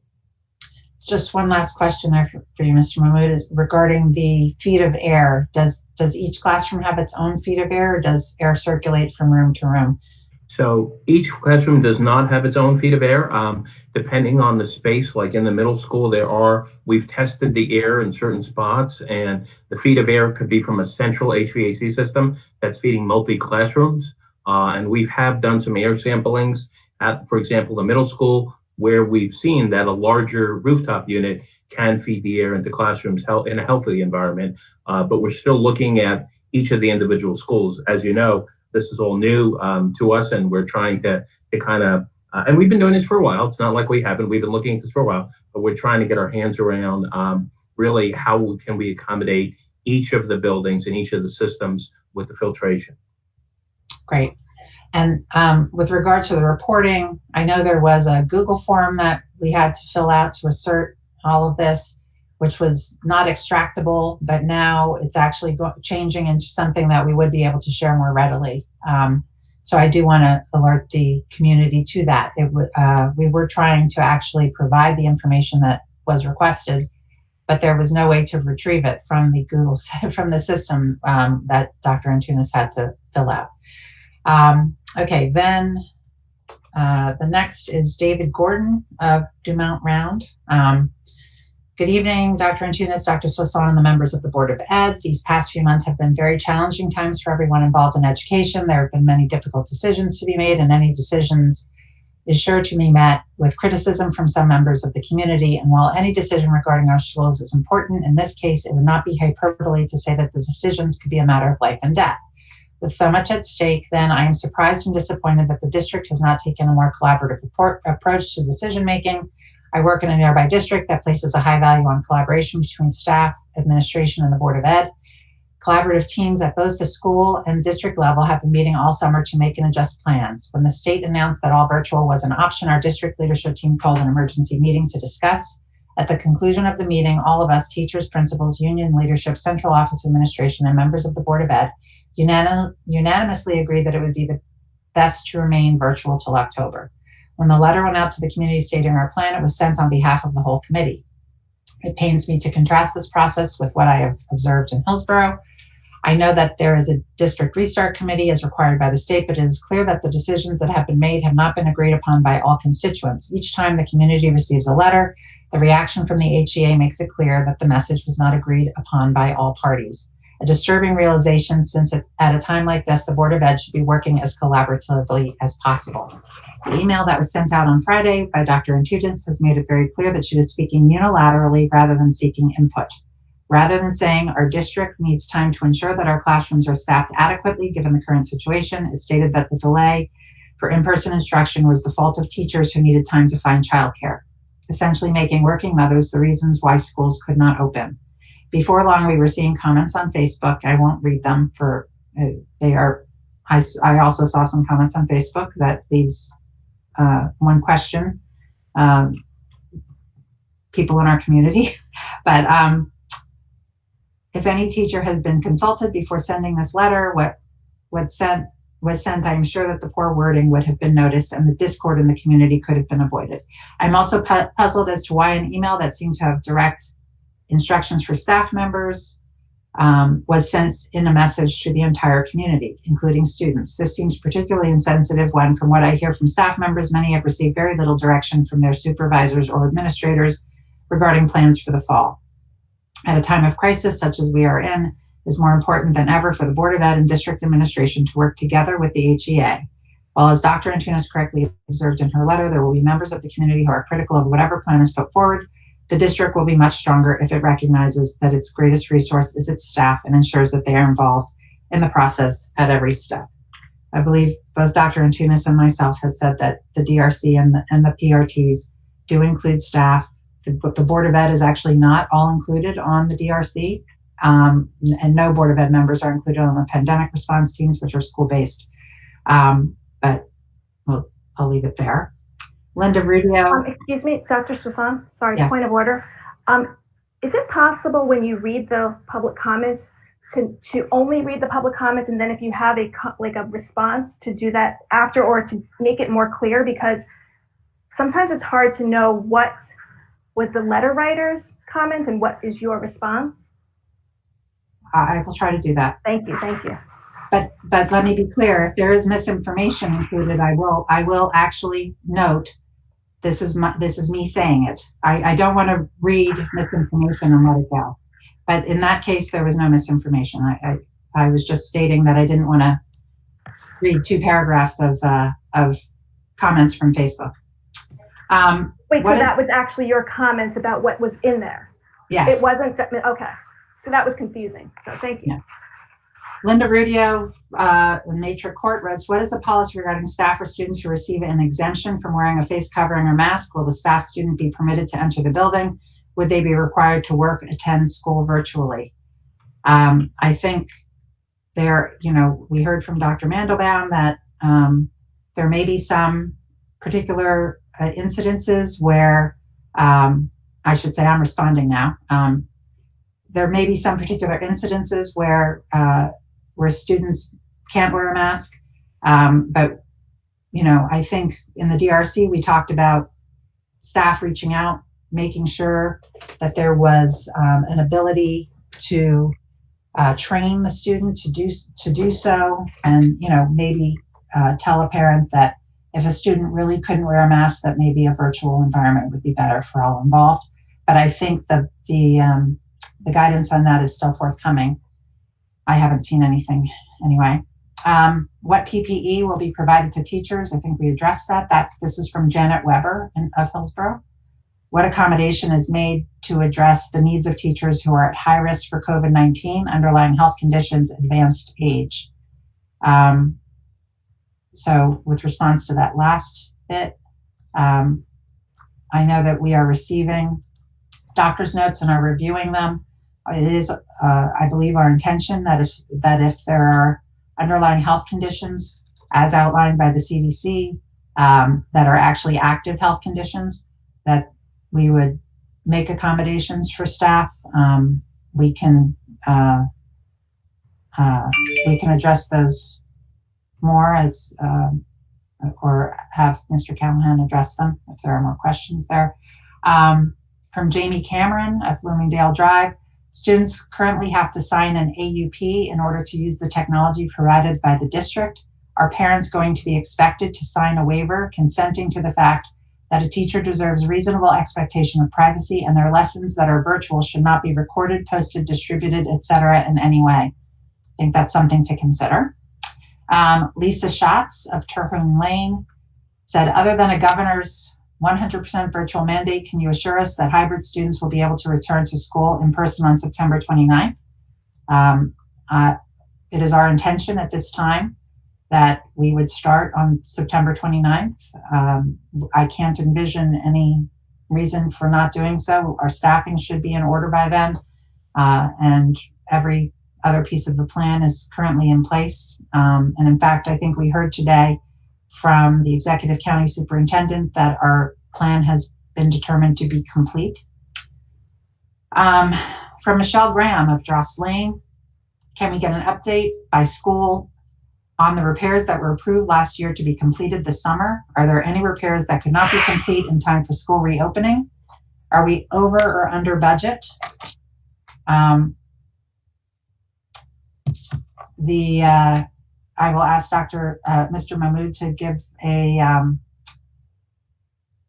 summary of that, but I will complete Ms. Graham's question. I know this spring was an anomaly, but the students should be in synchronous learning all day versus half-day schedule, very similar to what a normal day would have been. Will substitutes be available virtually as well, consistent to a normal school day? So, Mr. Mahmood, can you please address the referendum question, please?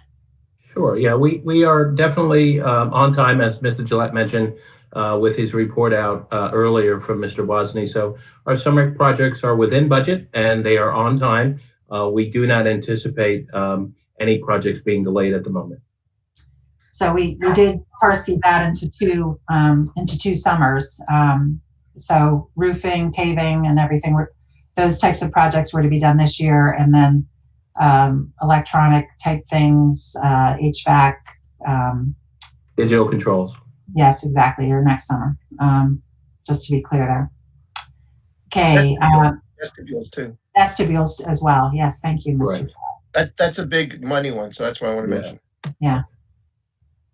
Okay, Janet Weber writes, I appreciated Dr. Mandelbaum's presentation. I noticed that the graphics on his slides refer to, referred to healthy persons. How do we extrapolate that to teachers who are in a high-risk population because of age or underlying health conditions? Again, I think that is an HR question that will be addressed. But I believe Dr. Mandelbaum was referring to healthy persons transmitting or actually getting the virus. From Daniel Shervanian, I assume the doctor you asked to educate the public on COVID-19 is an epidemiologist, or at least has some specific specialization in infectious disease. Can you confirm this is true? And he does have some additional information we cannot find out already from our own family physicians. As Dr. Mandelbaum stated, he is on the COVID-19 task force. So I believe he would have additional information that a regular family physician would not. Sarah L. of Fisher Drive, what type of policies are going to be implemented to ensure that parents are keeping sick kids home? In a normal time, parents sent kids with the flu, stomach bugs, etc. to school knowingly. There is no way that this pandemic is going to change that behavior without specific policies and consequences. Also, several schools do not have a full nursing staff currently. Have all those vacant positions been filled as of today? If not, will they be 100% filled before children enter the building? And since masks are a must for all students and staff, now what is the mask policy for students? So I mentioned this in my comment that I believe that we will have, it's not really a policy, but a practice of zero tolerance. We talked about this in the DRC and having severe consequences for both children who refuse to wear masks. We do have to provide a free public education, but since we are providing it to about 50% of our students virtually, there is nothing that says that we can't tell a parent whose student refuses to wear a mask that the virtual option is the only thing available to them. Likewise, I believe if parents try to mask fever or anything else and it's determined that that was in fact the case, that I believe we can, and this is me saying this is not anything written in policy yet, but there were those on the DRC who advocated for zero tolerance and that we would revert that student to a virtual learning environment exclusively until such time that it was deemed that we could not offer a virtual learning environment. So while I realize that people are concerned, I do think that this is something that we can do to ensure the safety of the other students and the staff. From Don Sluka of O'Neill Court, what safety measures would be put into place for staff and special education students that will not be starting virtually and will be in the classroom? I think we did address that with respect to ensuring that there were appropriate measures in place. These are low incidence classrooms, so we're hopeful that we could spread people out, provide PPE if required, if there are IEPs that require people to be in closer proximity, etc. Amy Capizano of Brennan Way. Based on step 2 mitigation strategy, 6 feet will be maintained in classroom 2 with desk spacing, is the question. Yes, the anticipation is that we will not space desks out because we don't have enough room in the building to remove desks and space them 6 feet apart. But we will be marking basically X's on desks that will serve as spacers between other desks. From Henry Goodhue of Laurel Drive. My name is Henry Goodhue. I proudly serve as the president of the HEA. I am also a proud Hillsborough parent. The concerns we have related to the district's reopening plan are well known and available for the community to view on our Facebook page, so I will not reiterate them all now. What does need to be stated is somewhat obvious. The Board of Education is currently holding a virtual meeting to discuss sending our members and possibly most at-risk students back to school that the board refuses to enter. Furthermore, the board has failed to provide adequate levels of PPE and training to all members, but especially to those who will be working with students this September, possibly toilet training or changing diapers, all of whom will have contact of less than 6 feet with students. To be clear, no training on precautions or large-scale discussions with staff about PPE have taken place.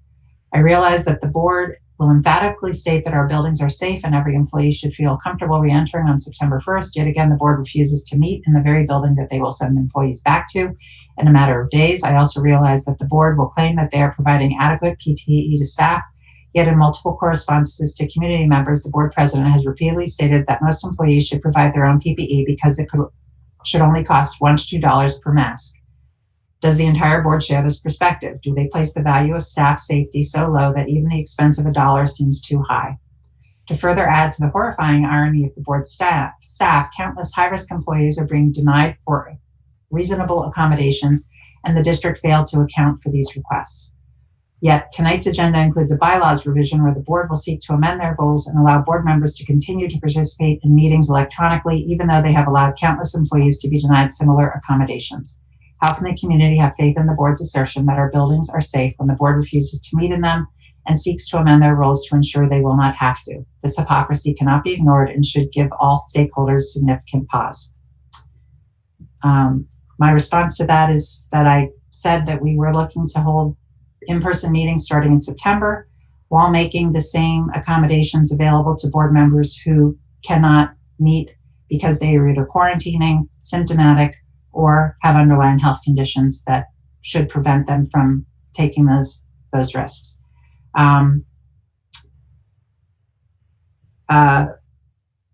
With regard to the PPE, what I stated is true, that, from my perspective, $2 is not something that we should be trying to provide a mask to every staff member. I would be happy to provide a mask, but then half the time, or goggles. But what we've seen that we've done in the past is that not with respect to PPE, but with other things, that when we provide things, staff would prefer other items. And so, for that low amount of dollars, if it was a $50 expense, $100 expense, then I may feel differently.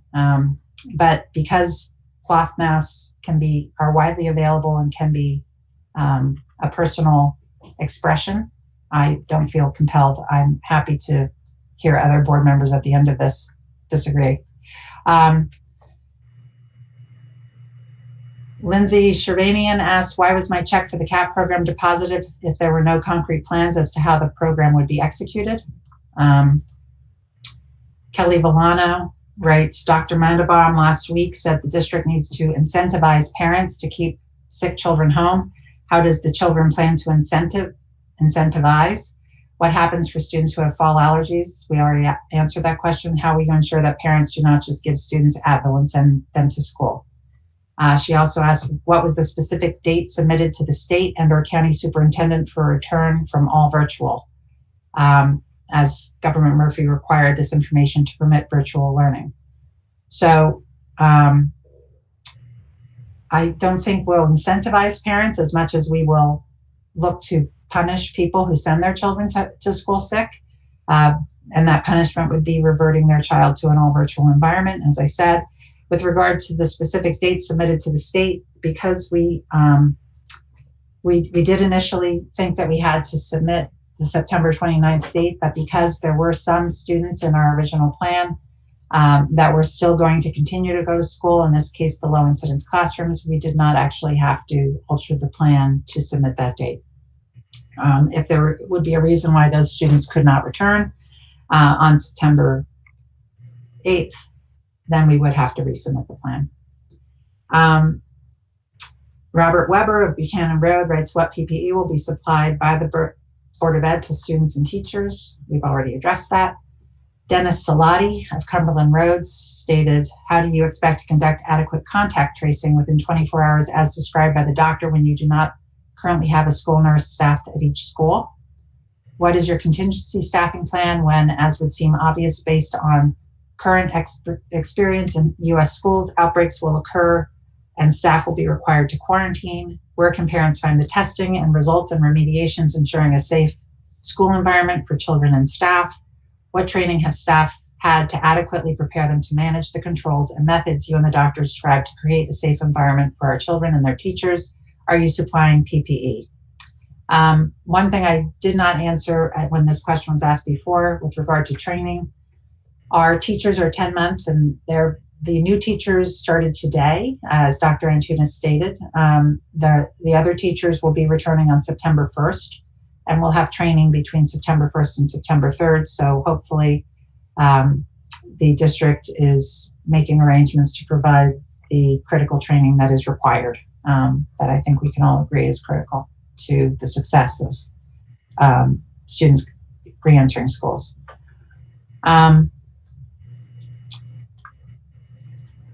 Brittany Hamilton of Randolph Lane wrote, the Board of Ed's own doctor said that the best mitigation requires protective eyewear and masks. Why are neither being provided to teachers?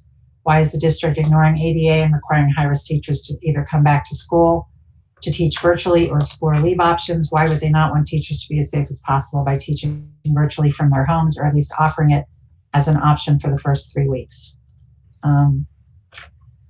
One thing I did want to say is that during the staff presentation, Dr. Mandabon was asked about the risk for staff being in their rooms for those first 3 weeks of school, in most cases alone. And he said the risk of contracting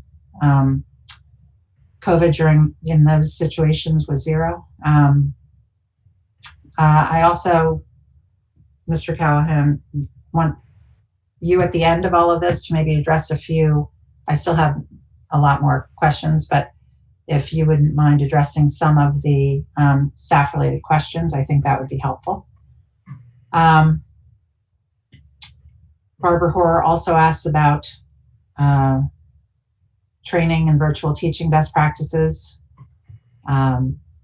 noting that school starts very soon and teachers are feeling stressed.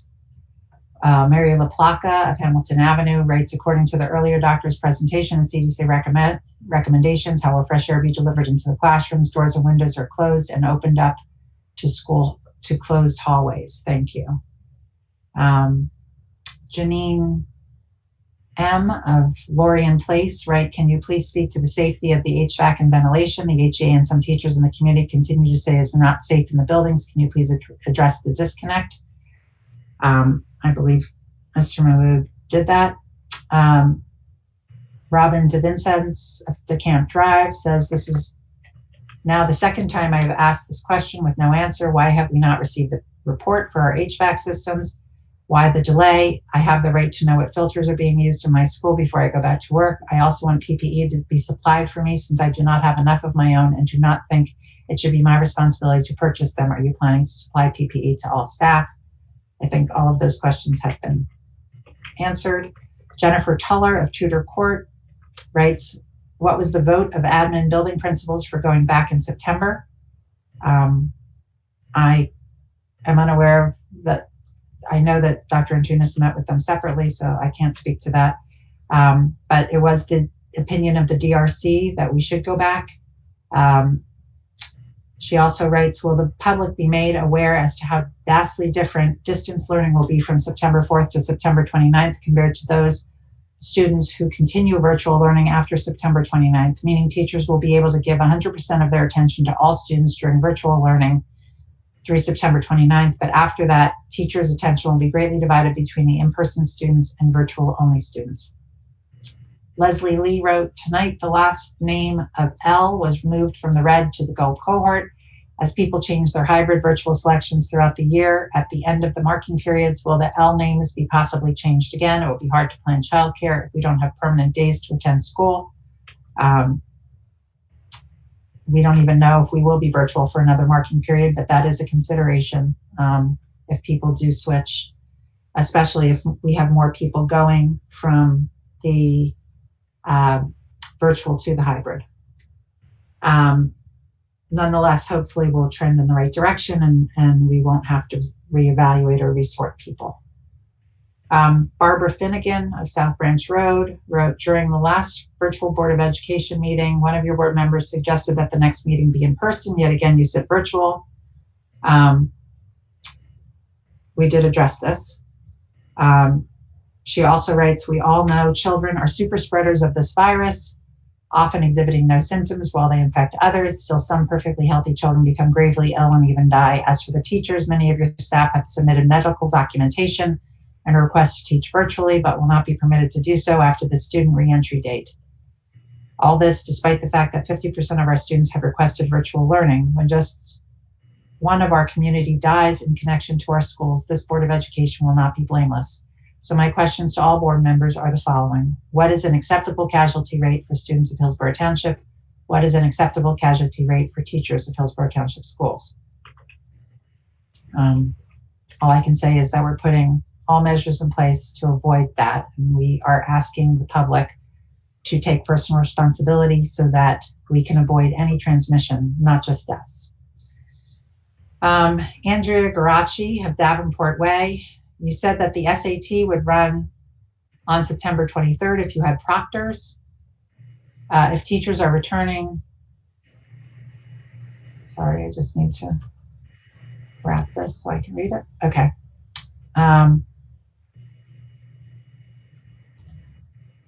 If teachers are returning to work on September 1st, why would proctors be a problem? Will you be running the in-school SATs approved by the College Board as well on October 14th and October 27th to accommodate all students, including juniors who are prepared to take a fall SAT? Why are the fall Saturday SATs canceled if you are prepared to reopen on September 29th? I can answer the Saturday piece is that there were a lot of kids signed up for those, and it was the decision to not allow students from other school districts into our schools, but to revert to the Wednesday options with our own students. So my voice is running out here. Mike Riley asks, has anyone from the Board of Ed or Superintendent's Office been in the schools to see the cleanliness to date? It appears that the custodial staff is overwhelmed with furniture distribution and removal, and the rooms and the infrastructure is not clean. Can they receive more support to ensure at least a clean environment in 8 days? Barbara Hoare writes, will fans be permitted to be used in non-AC rooms? The question on that I will refer back to Mr. Mahmood. But I'll continue and then maybe group them together. Heather Wilrocco, if a child is unable to wear a mask due to a special issue, does the district intend to alert parents of other children in the classroom as they may impact their decision regarding sending their own child to class? Janine Riley writes, will children with special needs be exempt from masks in the classroom if they are given a doctor's note? If yes, do they need to be given a one-to-one assistant to keep them away from other children? Tara O'Brien of Norris Drive writes, to Mr. to Dr. M and Board of Ed, my type 1 diabetic will be allowed to remove her mask to treat a low or high in any part of the HHS building at any time. Not negotiable. Though you stated in an earlier email that most 504s will not be used for mask exemptions, I expect you to document this as an exception, and please confirm with Dr. Mandelbaum if you don't agree with me. Mary Beth DeLisi writes, when will the validation forms for HVAC in all schools be available to the community? Joanne Getz of Montfort Drive, as my colleagues who have children are being granted permission to teach from home until the 29th of September, I can't help but feel disappointed that those of us with medical issues are not afforded the same. In addition, I can't help but feel somewhat discriminated against as an older teacher and parent of adult children. It is my strong belief at this time all teachers should be given the choice as to whether they would deliver their lessons from either home or in their classrooms, and especially now that I just heard that you plan to make allowances for board members who are not comfortable coming to a live meeting. I would expect the same for teachers. Robin DeVincenz, teachers do not need to be in the classroom to teach remotely. We have already been given the opportunity to go into our classrooms to get our personal belongings. It will not be necessary for staff to be in school for 3 weeks. Why then can't the staff choose to work remotely from home during the first 3 weeks? Michelle Tyler, if you have to replace, provide the proper filters, and the HVAC units in which you're assessing are too dated, why would you not update the necessary HVAC system prior to staff and students returning to school? Again, we do plan on doing a lot of HVAC work as part of the referendum. We have to do it. We have to bid those projects out, and that takes time. I have asked if we have to go virtual for any period of time, as Mr. Gillette has said, that we move up and prioritize those projects so that we can get them done as soon as possible. Again, Tara O'Brien of Norris Drive, will all administrators refrain from eating, snacking in offices building for the same amount of time you expect the students and staff to go without eating? For some students, it can be upwards of 6 hours with transportation time. It's only fair you do the same. I think if you ask Dr. Mandelbaum, 6 hours is too long to go without any nutrition. Mary LaPlaca, 12 Hamilton Avenue, not sure what not having bylaws has to do with Board of Ed meeting in person, but earlier in the meeting you discussed meeting in person in September, but board members who choose not to meet in person because of medical concerns can meet virtually. Why is this not extended to teaching staff? Does the board member have to supply medical documentation? Paul Anderson, there are federal dollars and state dollars, not to mention a $130 million school budget. Why isn't the district buying all the PPE stuff our teachers need? Amy Capizano of Brendan Way, training of wearing a mask may still not work. Would the district provide plexiglass desk shields? Many districts are securing such barriers for students when mask and or face shield are not possible. And I believe we are considering that for very specific classrooms. Kelly Newberger, the Hillsborough High School marching band currently doesn't have access to school grounds, fields, or parking lots to come together to practice as a group. What is the earliest date that they can expect to have access to school grounds to practice together? Robin DeVincenz, it was the opinion of all principals when asked if they felt the schools would be ready to go hybrid in September was no. Their opinion was to work remotely until the end of the first marking period. Why was their decision ignored, since they are the leaders of our schools and have inside understanding of what is necessary to effectively begin school? I don't know that that is the case, but Jennifer Lloyd, there are strong rumors that children and staff will not be able to eat or snack during the hybrid school day. The governor has already announced that children can remove their masks in class to drink and eat. How do you deny the basic human right to food for the 4 to 5 hours that the students will be on the bus and in school? Also, would this 4 to 5 hours food denial be district-wide, including admin at the Board of Ed? Stephen Hobson of Beechwood Circle, has the district made sure to have all windows be able to open for those classrooms that actually have windows? Many windows in several schools do not open. Can you please comment if this is being addressed? I will refer that back to you, Mr. Mahmood. And Robin DeVincenz comments that I'm very disappointed in the board presidents telling staff that it is only $2 for a mask, and that typically when you purchase items for other items for us, we use our own things. Please give me one example of what the Board of Ed has purchased and what we did not use. It is unacceptable to have teachers purchase PPE when they have to wear them every day. We buy enough for our students each year. I am very disappointed you don't feel we deserve PPE purchased at the Board of Ed expense. I will say that I have witnessed it as HSA president in 2 schools that we purchased items for teachers that they didn't use. Instead, they wanted something different. But in the case of PPE, it is absolutely essential that staff have PPE that fit their face and that they are comfortable wearing. I don't know that the Board of Ed would purchase such items. Again, I mean, I won't go further. I do feel that, and I know so much of what our teachers do for our students every year, and that they provide so much for our students. You know, I would hope that we could help in other ways.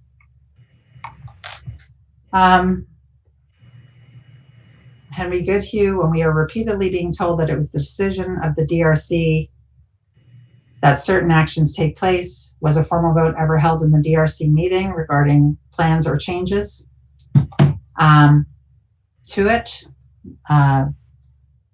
Melissa L., other districts are letting teachers choose if they'd like to work in their classrooms or not during virtual learning. Why isn't Hillsborough offering the same courtesy? I have no medical or childcare issues, but am no less worried about transmitting the virus to my family members than a parent or someone who is immunocompromised. Kelly Sarnell of Flemington, when will teachers of self-contained classes who have students attending in person on September 8th find out more information about their classes and procedures? Robin DeVincenz again. Why haven't staff heard back from HR? Pam Pulio, why is COVID testing not being done, staff and students, before school begins? Some can be asymptomatic.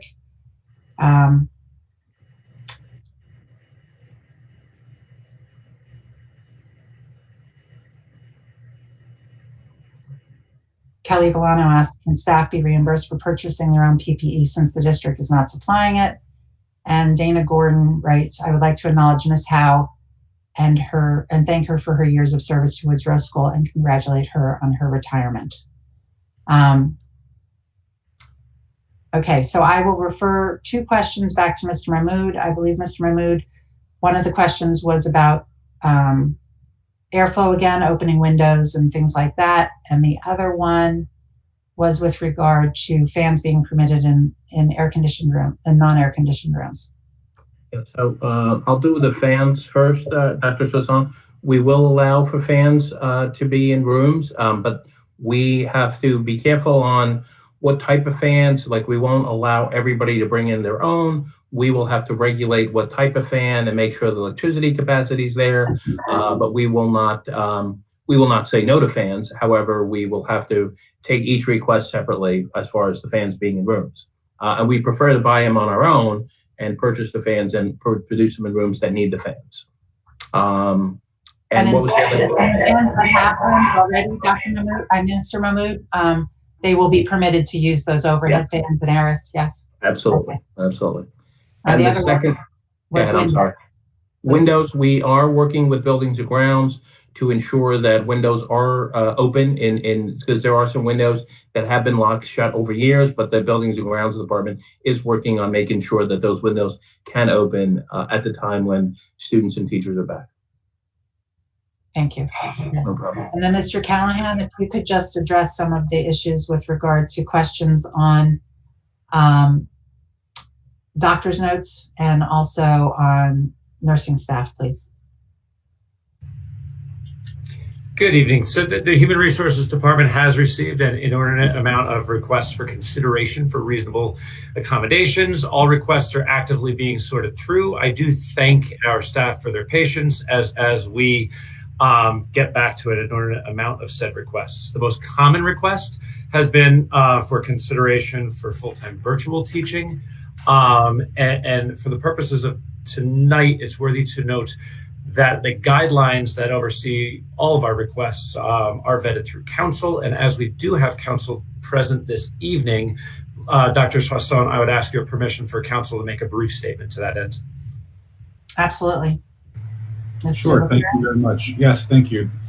So let me just address a few of the more common issues that come up and just give a little bit of background. So obviously under the New Jersey law against discrimination and under the Americans with Disabilities Act, employers must provide reasonable accommodations to those individuals who have a disability. That is a very easy way to state something that is actually quite complex.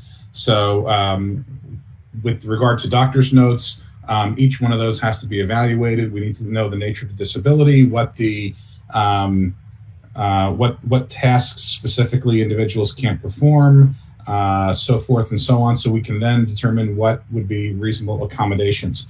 When we talk about reasonable accommodations, I think it is important to understand, in reviewing what the EEOC puts out on their guidance documents, it's not necessarily those accommodations that are requested by the employee. It has to be what is determined to be a reasonable accommodation that does not present an undue hardship to the Board of Ed. So, and I think it's important to know what the EEOC says here with their guidance.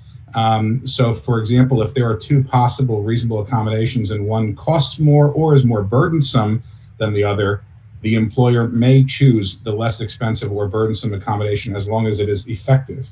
And it also states that when there are two or more effective accommodations, the employer may choose the one that is easier to provide. In either situation, the employer does not have to show that it's an undue hardship to provide the more expensive or more difficult accommodation. And then while we have to give consideration to the preference of the individual who is requesting the accommodation, ultimately, the employer has the ultimate discretion to choose between effective accommodations. So some accommodation requests that may seem reasonable may be either may present an undue hardship for the board. So for example, examples of undue hardship would be when it would be unduly disruptive to other employees' ability to work, or if we had to hire another employee to effectuate the accommodations, things of that nature. So in those circumstances, it is very difficult. It's very fact sensitive. I mean, the Human Resources Department, Mr. Callahan and his staff are certainly going through each and every request that comes in and looking at all of those specific requests and trying to determine what are reasonable accommodations in order to allow the teachers to do their jobs. So those are things that have to be considered. Obviously, I think it's probably goes without saying that if you have students in classrooms, you need to have teachers in classrooms. And so when there are students in classrooms, to be sure, I think it's fair to say that requesting an accommodation to teach virtually that would require another person to be hired to be in the classroom is not going to be deemed a reasonable accommodation, or at a minimum, it would be determined to be an undue hardship. So, so that's something that I think has to be kept in mind. A few other things very briefly that need to be kept in mind would be, number one, if there is a circumstance in which an individual is caring for, or maybe not necessarily caring for, but it lives with an individual who is high risk. Unfortunately, in that circumstance, the EEOC's own guidance is very clear that federal law does not provide for accommodations for individuals who have high risk family members. It is only the employee himself or herself that is entitled to a reasonable accommodation. And that's directly in the EEOC's guidance. It's one of their questions and answers. It's D13 in one of their guidance documents. Additionally, while there's an unusual intersection in terms of what New Jersey indicates is or the CDC indicates individuals who may be at high risk themselves, and one of those is age, over 65 or older. But the EEOC itself says that federal law does not require a reasonable accommodation due to age. Age in and of itself is not a disability. So neither the New Jersey Law Against Discrimination nor the ADA would require us to provide an accommodation based solely on someone's age. So as you can imagine, there's a lot of complicated analyses that need to be done for each particular person. But there are any number of accommodations that can be granted, and each one has to be reviewed individually.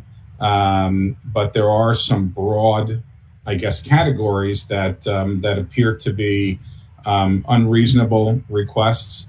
And so I'm quite sure that Mr. Callahan and his staff will work through all of those with the staff members and engage in an interactive process as needed to go through the specific disabilities that individuals have, what they're requesting, whether there are other reasonable accommodations that might accommodate them and allow them to do their jobs. And to the extent that that requires my assistance, I'll certainly provide it whenever possible and necessary. And it will be a complicated analysis that has to be done, but it will get done. And there is a period of time now between now and when schools are going to reopen for in-person instruction that will allow everyone to analyze all those requests. Thank you.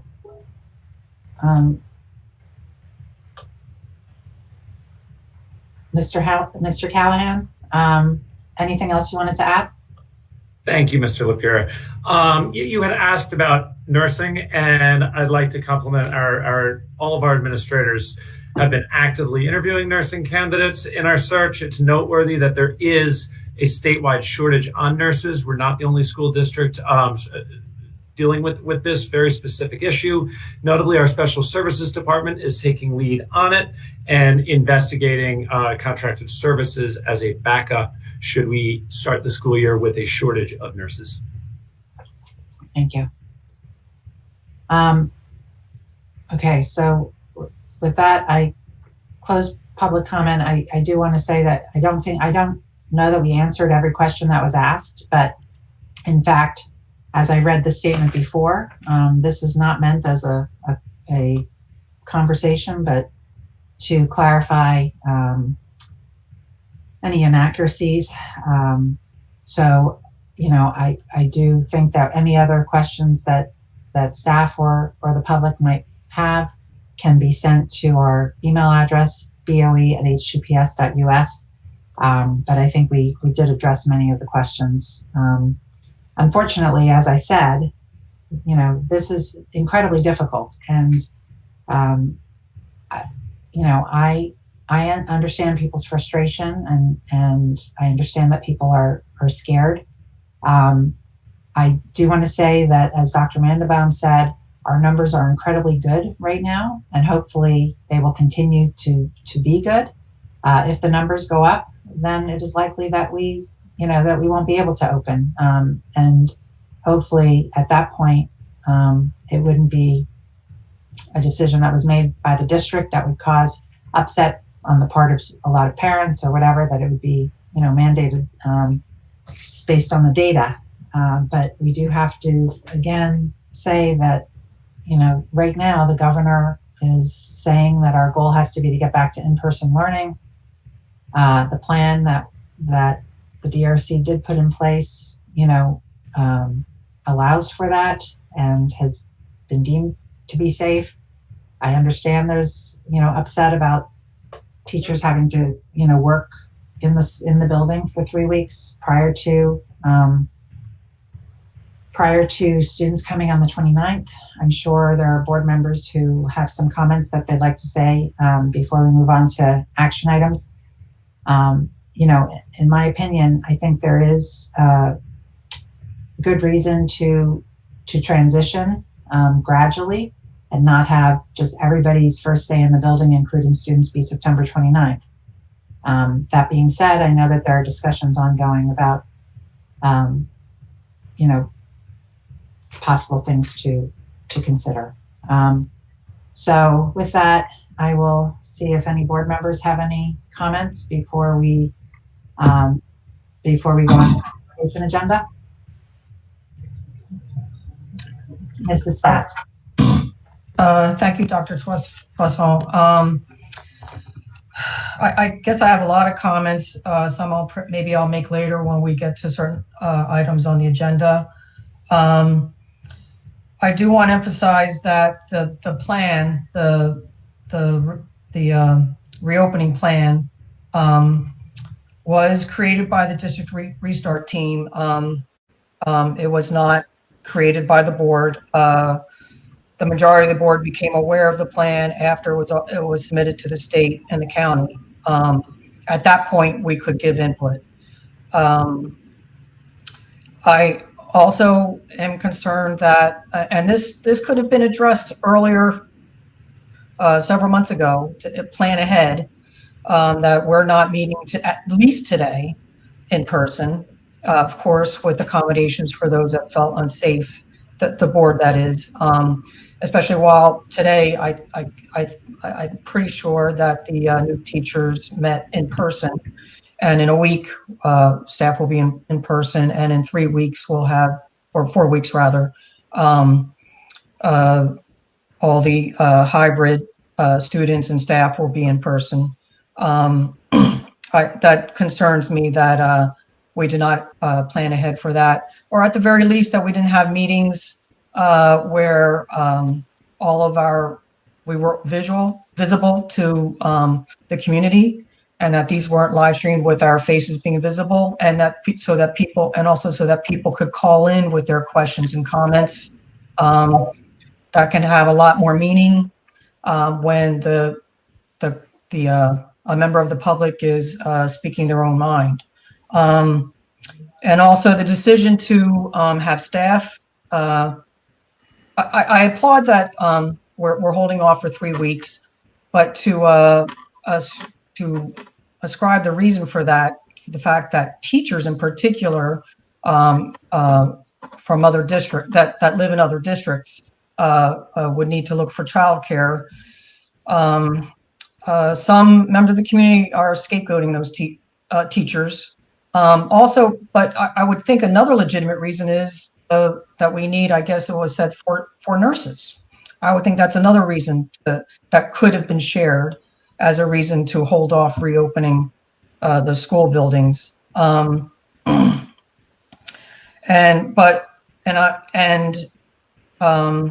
do think it would be a matter of respect and trust to allow staff to work from home. At the very least, there are staff that will have to work just teachers that will be working in unair conditioned rooms. If the solution then is to relocate them in another part of the building, then there goes all the reasons for having staff report. I just think it's a matter of treating them with respect as the professionals that they are, and give them the option to teach from home or work from home or work in the buildings. And the staff really, they do want to go back. They're not saying this because they think it'll be easier. It's a matter of they're choosing safety. In fact, for many people, from what they've said to me or what I've read, teaching virtually is much more difficult than teaching in person. So they are not choosing this for the reasons of being easier. It's because it's safer for them. And some of that I'll address when we talk about the related policy. I had, when I was a teacher, I really had high standards academically. I mean, I really prioritized that and hoped that my students and their parents prioritize that.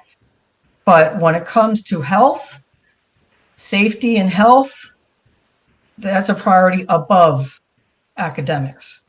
So I don't think everything is on all the variables are even or equal. I think safety trumps everything else. And what concerns me is that on the district restart team, there was only one full-time teacher from the Hillsborough district, but it's the teachers that are going to be placed in arguably the most dangerous scenario. And I don't think that they were fairly or well represented.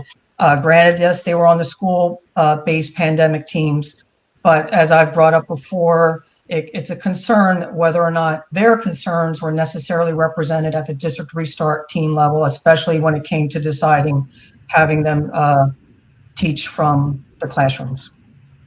Thank you.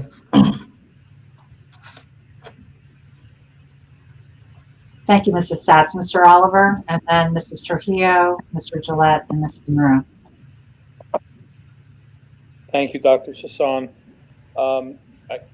It is very difficult, these virtual meetings, and I know we tried to do this meeting in person.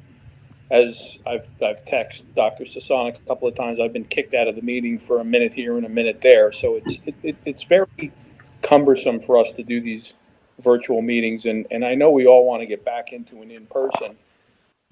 There obviously are some constraints that we have to be aware of, where if someone is high risk or they've been exposed or they've traveled to a quarantine state, we should give that board member every opportunity to be a part of the meeting. So I think the bylaws change that we're presenting tonight does solve that. But a couple of things that I heard through the public comments that I wanted to address.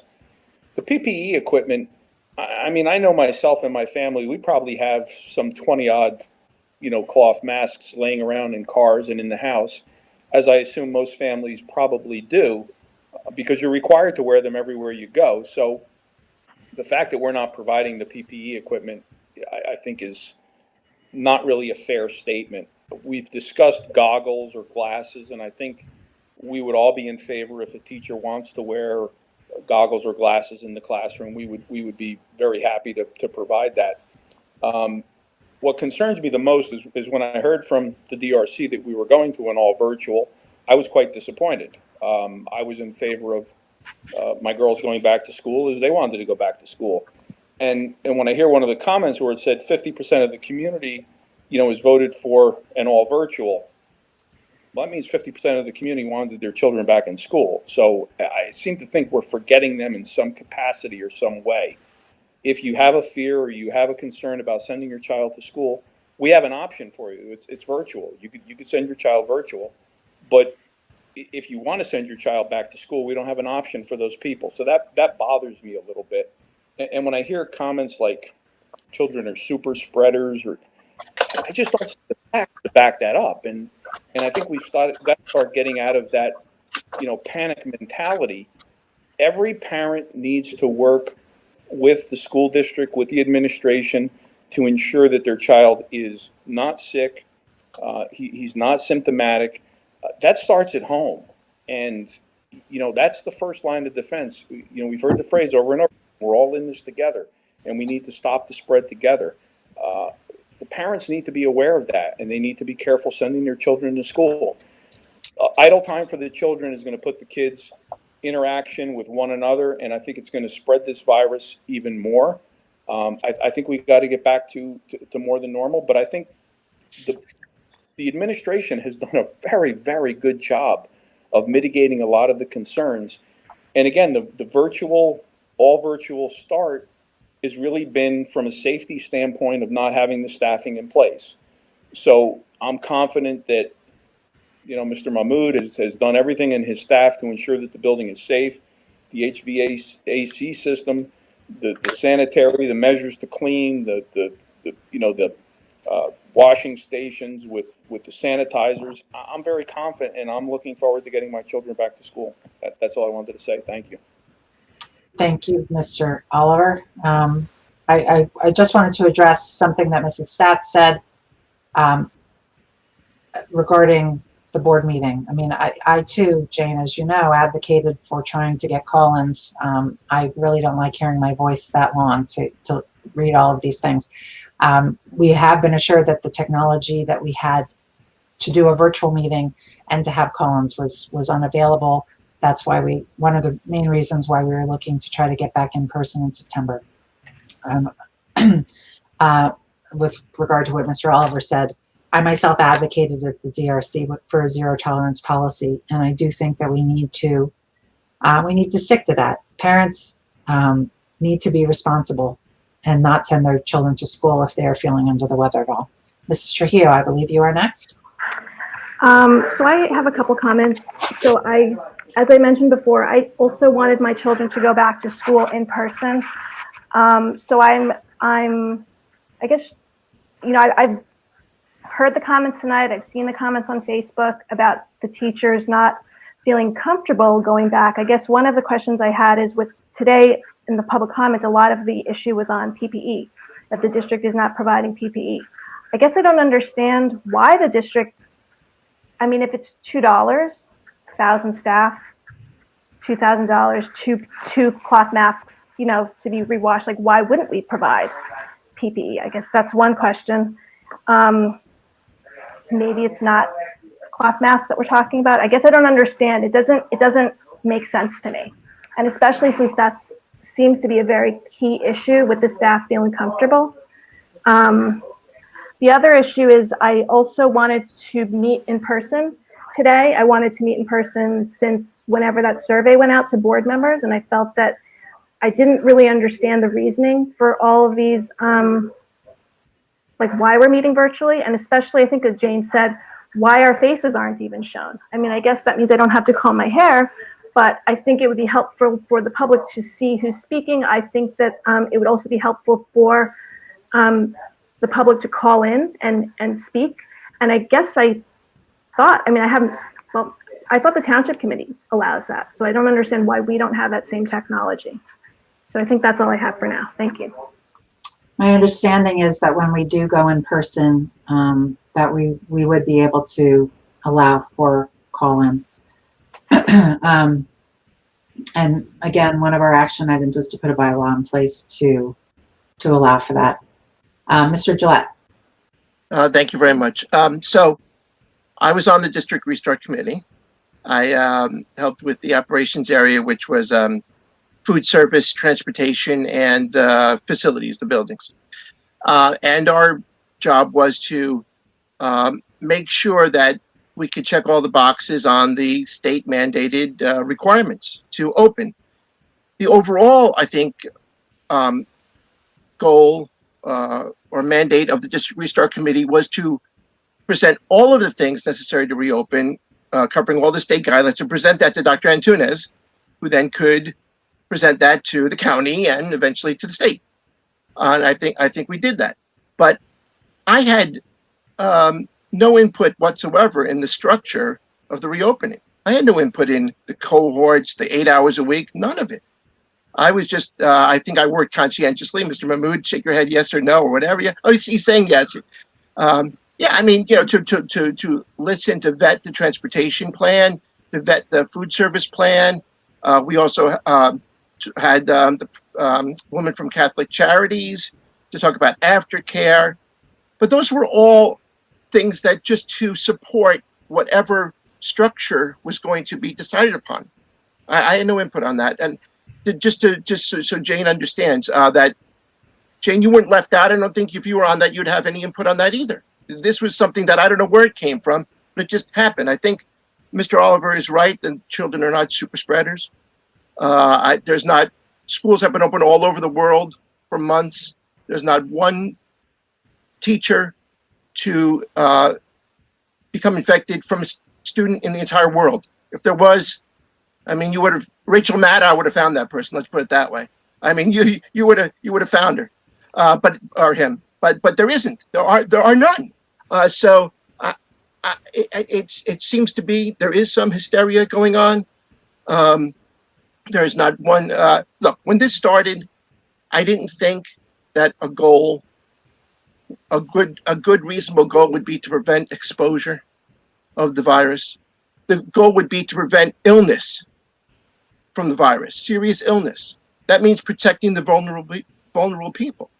And I think we can do that. Mr. Callahan talked about going through the notes, and we're going to provide the accommodations that we can provide. Mr. Lapierre is working on that also. I think that's great, and we should absolutely do that. I don't think there's anything wrong with wearing the masks, but I think that no one here, and I was going to mention Dr. Mandelbaum in this, but we didn't task him with this part. But there's another whole consideration, which is the incredibly negative consequences of not returning children to schools. And I don't think 8 hours a week is really returning children to schools. It's having them come in a couple times for a few hours. It's not returning, and there's extremely negative consequences, probably for the youngest population, more severe consequences of not returning than there are from returning. Children of 10 and under as we've learned, do not get very ill from this. And they're not going to be hospitalized from this, even if they do contract it. Two more things. The one input I tried to give on the DRC was to start thinking about when we would end this whole thing. What metrics, statistics, or whatever we could look at to start opening again, to have kids come more than 2 days a week. And we couldn't figure out it. This is so open-ended that we could be like this 2 days hybrid schedule for the whole school year, possibly. I think that's going to be very detrimental to our kids. What I would like to see is after September 29th, after some weeks of a hybrid model, that we begin thinking about providing more days per week for the students, especially starting with the pre-K to 4 students at the elementary schools. It's my understanding that right now we have 41% of our pre-K to 4 students are going to come back for in-person. That's less than half going 2 days a week. Those less than half certainly could go the whole time, and the classrooms would only be half filled. It would still fulfill all the mandates. So I would like to start us thinking about, I'd like to ask Dr. Tunis to please think about, when we do move on from the hybrid model, to think about starting with the youngest kids, getting those schools open. It would help the parents. Those children we have to think about the serious negative consequences of not opening schools. Thank you. Thank you, Mr. Gillette. Mrs. Maroon? Hi, thank you. I struggle going back and forth, and I hate to say this, I do have to agree with Jane a little bit here, that I do agree that a choice would be great, and I do see both sides on the teachers with the first 3 weeks. I can't quite wrap my head around it being mandated that they have to go in, but I do see the point as to why of how it is safe for them. However, anyway, I've spoken to you about that before, but anyway, I do want to say I'm going in next week into my district for everybody to know, without students for 4 days. And then I'm going in with students, and I'm going in every Wednesday without students. That's a whole separate issue. And I feel for everybody. And I just want everybody to know that it's not an easy decision. It's hard and it's tough. And we've been racking our brains at doing this. I was a member of the DRC as well. And I agree with Greg that, we were in these subcommittees and we didn't really have a chance to be part of the development. Everything was just kind of thrown, and we're like, okay, well, now if this is happening, now we have to decide what we're doing, especially with, I was on this, the extracurriculars, and a lot of it was awaiting to see what the plan was going to look like, and then we can move forward. So that's where we were really going. And again, like I said, I don't think we're being unsympathetic to the teachers. Again, I mean, I have 2 kids under 6 at home too. I get it. It sucks. And I don't know if there is a right or a wrong answer. I don't think there is going to be a right or a wrong answer at this point. And I just hope that everybody does their part, and the parents can help supporting and help support the teachers and help support their students at home. And just, I don't know. I lost my train of thought. I was writing a whole bunch of stuff down, and then I was listening to Jane, and then I was listening to Jane and listening to Greg, and now I'm all over the place. So I'm just going to stop there. Thank you, Mrs. Maroon. Yes, there were 4 board members, but Greg is absolutely correct. We were each in our subgroups where we had some expertise. Greg and I were both in operations because I thought that we were going to split up into even subgroups within operations, and those are some very serious issues. Mr. Pulsifer was in the HR committee, and Mrs. Maroon was in the extracurriculars, but none of us were in the scheduling. because that was felt to be the expertise of the principals, frankly. And then there was subcommittees on a lot of other things like curriculum, and which most of the supervisors were in, and our three chief administrators, Dr. Antunes, Mr. Mahmood, and Dr. Feltry, were trying to divide their time equally. Mr. Callahan, of course, was in HR with Mr. Callahan, with Mr. Pulsifer and Mr. Goodhue. Are there other board members with comments? Mrs. Trujillo? Hi. So I have a follow-up based on Greg's comment about the, I guess, other consequences. So I wanted to kind of go back to what I had said at the last meeting about perform care, and to remind parents that, and actually I want to clarify, your child, your student, does not have to be in crisis for you to call the perform care line. It is confidential 24 hours a day, 7 days a week. The number is 877-652-7624. You can Google them. Perform Care NJ, I think, is their website. And basically, any parent can call if your child is experiencing anxiety, depression, any other emotional, behavioral issues. It's a free call. They will they will talk to you over the phone, and they will assess your situation. They can come out. They will come out to the house if it's a crisis. I believe that they come out within the hour, but I think it's called like mobile response. And anybody can call. It's confidential and free. So I just wanted to let people know that who are listening. Again, it's Perform Care, and the number is 877-652-7624, and you can also Google them. Thank you. Thanks, Mrs. Trujillo. That's really important information, because we have been hearing from a lot of parents about anxiety and other depression and other things that their children are feeling from the isolation. Oh, sorry. And one other thing, it's actually free. So there is no cost to call. I believe it was enacted under the Governor Whitman administration. I was trying to research the history of it, but it's a free call. Even I believe the services are free too, but they will assess your child and your circumstances to basically determine what services your child qualifies for. But it's a free call, confidential. Thank you. Thanks. Any other board members with comments? Mrs. Haas.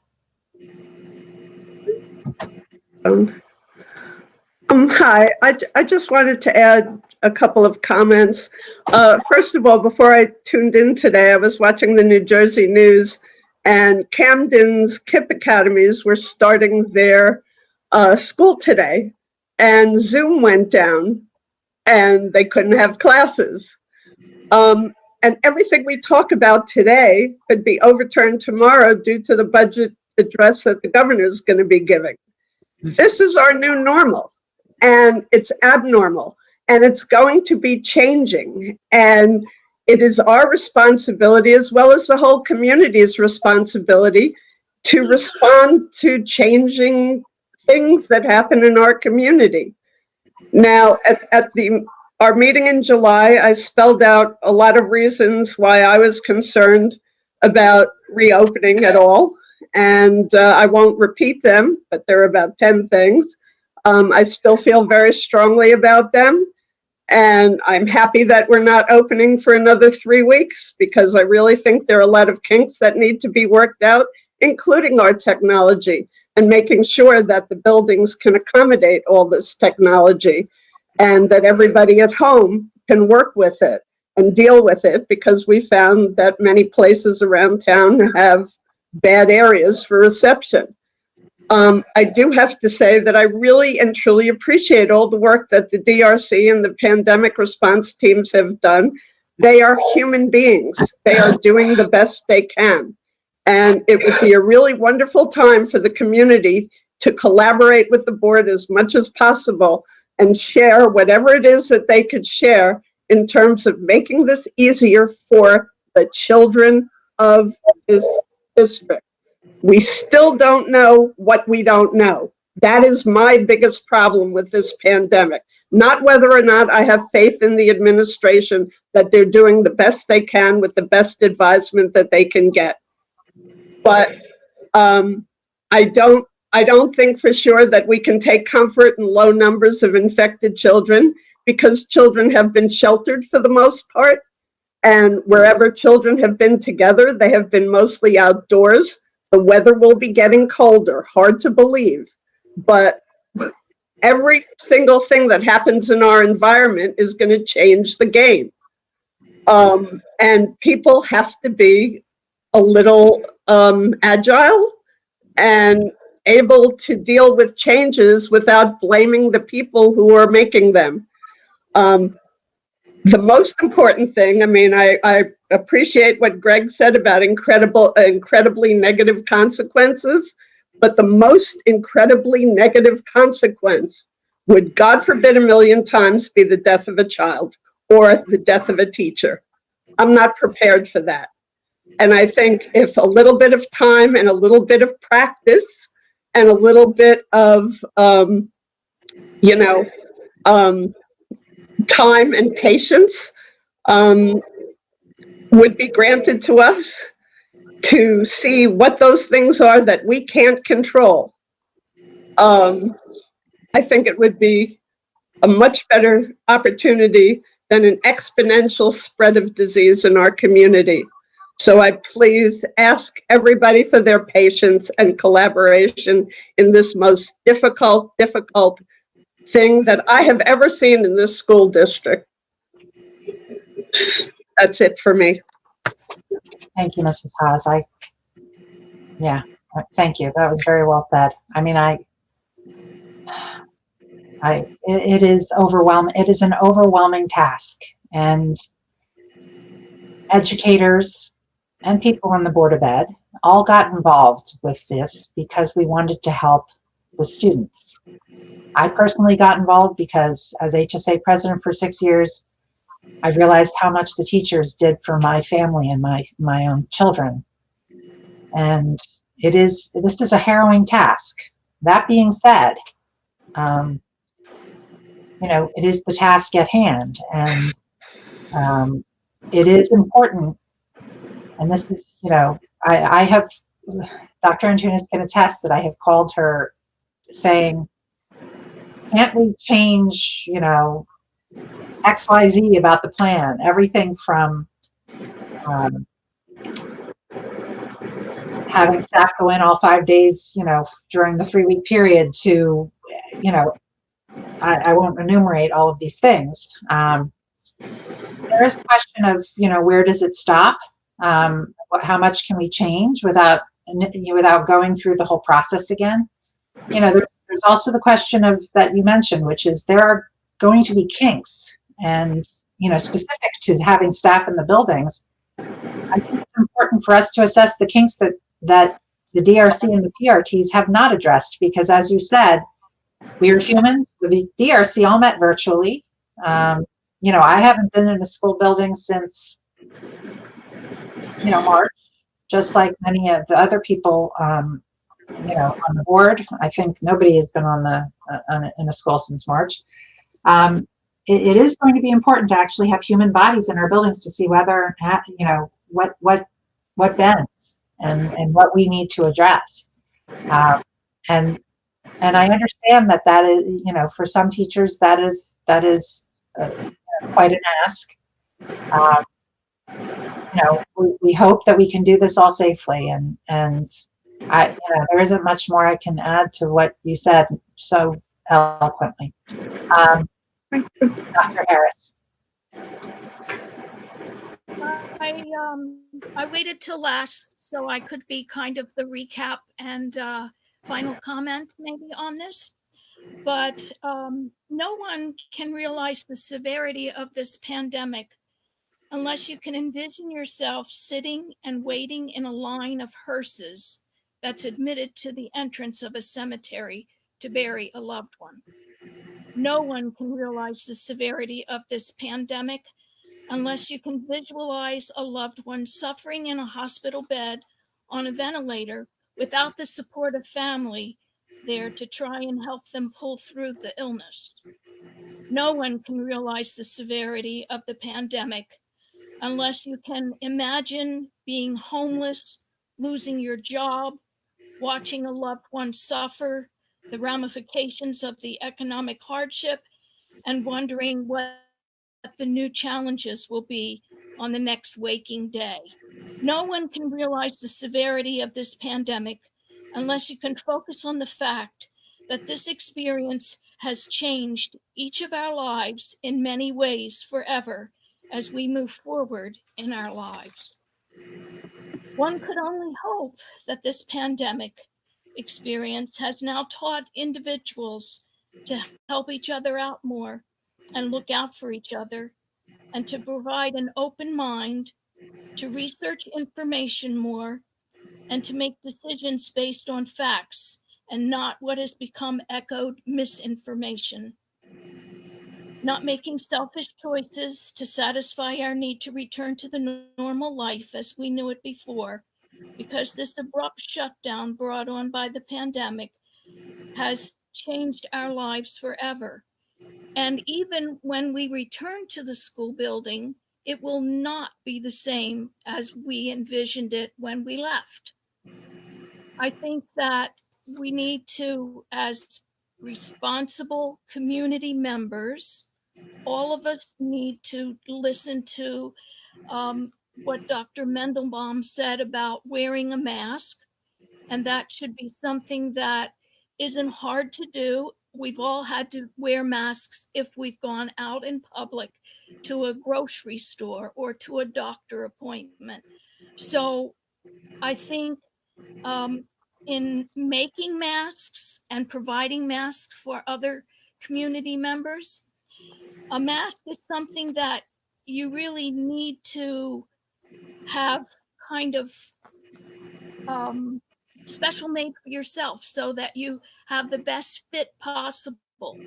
And for people to say that the board is not providing that equipment is a little disheartening, because I feel like, yes, there needs to be extras, but really everyone needs to have one that fits their face well enough that they're going to feel comfortable having to wear it all day long, because that's our new norm.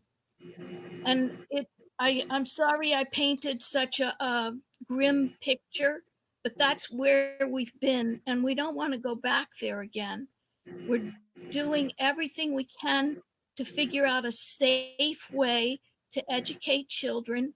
And the children, I'm sure, are anxious to get back to their friends, but they're really not going to be the same sitting next to each other and sharing crayons and pencils. And it's not going to be like that when we go back to the classroom. So I think parents need to prepare their children for that. And I think they need to stress the importance of wearing a mask. And I think we all need to work together as a community to bring what's been a tragic and dramatic 6 months together to be able to succeed in a plan to educate our children for the next year. Thank you, Dr. Harris. And, Mr. Pulsifer, Dr. Harris said she wanted to be last, and you waited to raise your hand. So you are, in fact, last. Mr. Pulsifer. Sorry. My apologies, Dr. Harris. If I had known that you were going to give such an impassioned last speech, I would have jumped in earlier. I'm sorry. A couple of things I wanted to bring up. One, first of all, I think people need to understand, and people in the DRC will certainly understand it, and other people may be aware, but in an attempt to put together a plan to open these schools safely or evaluate what could or couldn't be done, people need to understand we weren't given a blank slate and said, hey, go figure out the best plan you can. What we were told was, go find the best plan you can that complies with the dictates coming out of the governor's office and the State Department of Education. On top of that, we got semi-regular changes and updates to what the requirements were for that.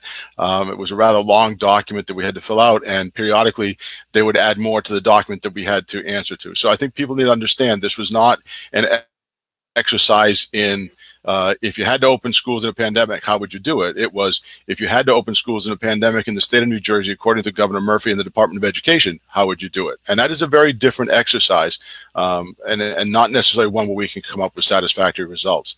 I think another thing, we talk about health, and certainly the concerns about contracting coronavirus and COVID and people getting sick from that is very critical. But we've spent a lot of time in the last year or two, maybe longer, having some very long, healthy discussions about social emotional health. And that is also very critical for our students. And I think that's a big aspect of the impact of keeping our students at home for even longer. And so it's a tough balance, because if we want to be, in some people's view, perfectly safe from COVID, we would just, everybody stays in your home and that's that. But that then greatly increases the negatives of the social emotional health aspects of this whole thing. So we really need to try and balance that, and to think that this committee or any other body could come up with a perfect plan that addressed all of those, I think is asking too much. I think the other important thing, and I can't remember who mentioned it before, I think it might have been Greg or John, even if you just take the opinion of this community as to whether kids should be in school or not, as much as we've received many impassioned emails, the reality is the vote was roughly 50-50. And I'm sure some of the people who voted to the side of putting their kids in school, some of them I'm sure were because their own jobs may have put them in that position. But that's still a significant percentage of people who, whether they felt it was not dangerous or the risk was not so high and they had other concerns on their mind, there are plenty of people who are advocating for having the students in school. So as a Board of Education, we have to balance all of the different health risks, social, emotional, COVID, and also balance the desires of the entire community. And while everybody's entitled to their opinion and we want to hear them, that doesn't make anybody's opinion right. And as a board, we have to take all of that input and balance that across the entire district and the community, and come up with a plan that addresses as much of that as possible. Thank you. Thank you, Mr. Pulsifer. I think we should add one other element, which was do all of this within the same funding or less funding than what you were expecting. Because, what is unknown to the public is that we have seen many children withdraw from school, or their parents withdraw them from school. Now, whether that's to enlist them in private schools that have a different plan, or homeschooling, we've seen that as well. We've seen kindergarten students, because it's not mandated, pulled. And what that means for us as a district is that we will see less aid. And while money is not the most important issue here, it is safety and life. It is a driving force that we have to consider as a Board of Ed, because we do have a fiduciary responsibility to the taxpayers of this town. We did not build a budget with significant surplus in it, and we are paying our staff as if they are working their regular school day, and many of them are working much longer than what their regular school day is in a virtual or hybrid environment. We understand that as well. But our plan is not to to try to hold on to every single employee that we have. So it is a really incredibly tough environment. Seeing no other board comment, I'm wondering if it would be pertinent, before we move to the action agenda, to take a 5-minute break, so that people can maybe use the restroom, stretch a little bit. Great. So we will return, it is 10:21 now, we will return at 10:26. Thank you.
Okay.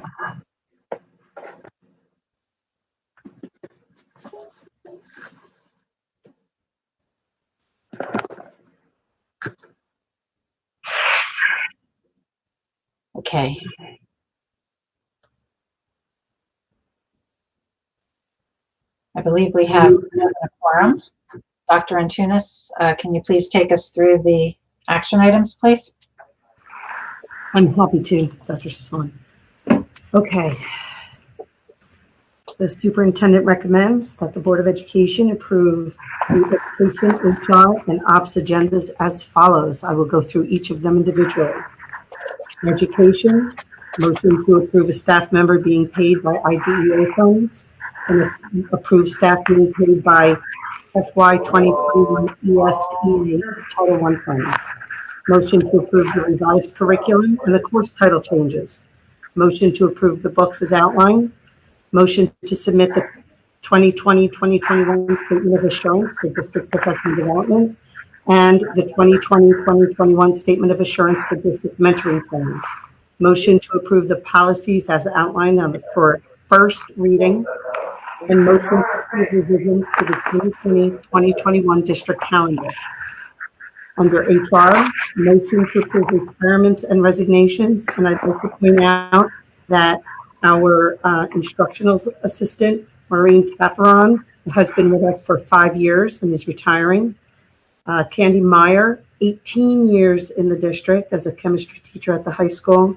Same with Debbie Schrankert, special ed teacher at Sunnymead, 18 years, and 26 years for Megan Stives, teacher special ed at Arden. So we thank them for their years and years and years of service.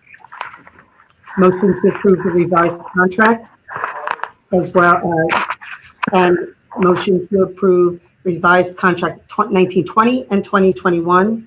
Motion to approve revised lunch aid hours 2021. Motion to approve revised appointment 2021 and to rescind employment contracts. Motion to rescind extra lab science lab coverage, and motion to approve transfer, change in assignment as listed. Motion to approve contact changes as listed and absence. Motion to affirm appointments as listed below.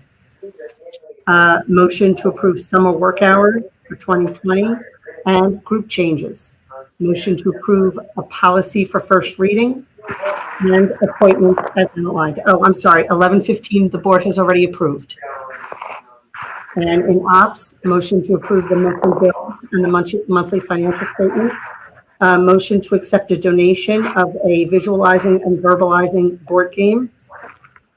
And motion to approve a bylaw for first reading. Thank you, Dr. Sasson. Thank you. So we'll separate the bylaw because I know there's going to be discussion about that. Is there anything else that people want separated? Can board members please mute if you're not talking? Thank you. This is stats. I would also like to separate out item 10.8. Okay. Thank you. Anything else? Okay, seeing none, I just make one clarification regarding the change in lunch aid hours. That was due to a clerical error. It's not adding or subtracting any hours from what should have been. It was just that we approved the wrong hours from what the contract would have been. Okay, so with that being said, Mr. Mahmood, can I have a roll call for items? Wait a minute. We didn't have a first and a second, I think. And, I'm sorry, you're right. You're right, Jean. And then also discussion. I have some questions. Sure, absolutely. Can I have a first on items 10.1 through 10.9, exclusive of 10.8 and 11.1 to 11.14, and 12.1 to 12.3? So moved. Second. Thank you, Mrs. Haas. Mrs. Trujillo, I open the floor to you. Okay, thank you. So I have a question on item 10.3. I had sent in some emails earlier today. regarding the revised curriculum. I just want to point out that race in the United States is not revised. It's a new curriculum, and so I feel like it should be its own separate listing. Yes, you're absolutely right. I think the change, staff was already gone. The change couldn't be made when the email was seen. Okay. The other item was 10.8. 16. We removed that. Oh, sorry. Okay, I'll do that later. Sorry. Oh, okay. Sorry. That was the only thing. Thank you. Okay. Anyone else?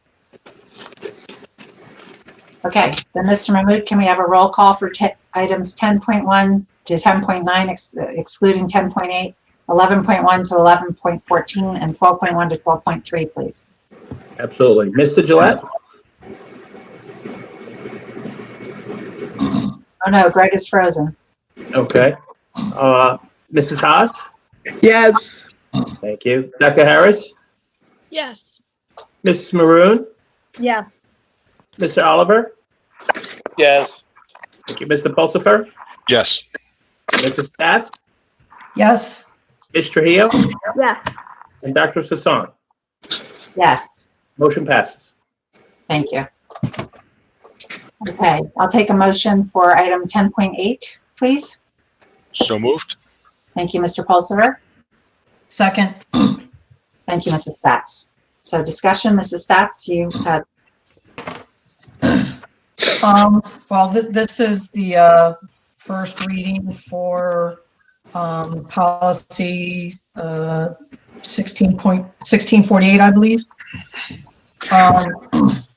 And I guess basically this is a good chunk of what the District Restart Committee worked on. And as other people have said, I want to acknowledge that they really did work hard on it and spent a lot of time on it.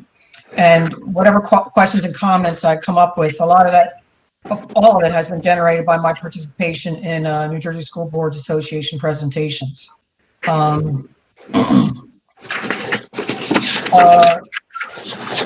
Regarding, I think this was a point that Mr. Gillette brought up during an operations committee meeting. And I think it was Appendix A, or no, I think it was at the beginning, 8.2.c, students are strongly encouraged to wear face coverings. And I think we need to have that change so students are required to wear face coverings. Yeah. I just think that was an oversight. So just make sure we make that change. I am concerned about for those students where the parents request an exemption for medical reasons, that notification be sent out to the parents so that in advance the parents can present what their request is, so that all can be dealt with before the first day of school, so that staff and even maybe parents of students in the same class, if that request is granted, that the student does not wear a face mask. I think so staff could be more prepared. Which brings me with Dr. Mandelbaum. Last week, he had a really good presentation for the staff. And unless I misunderstood, I thought he said for all teachers, they should not just wear a face mask, that they should wear sometimes I say goggles and goggles or face shield. And I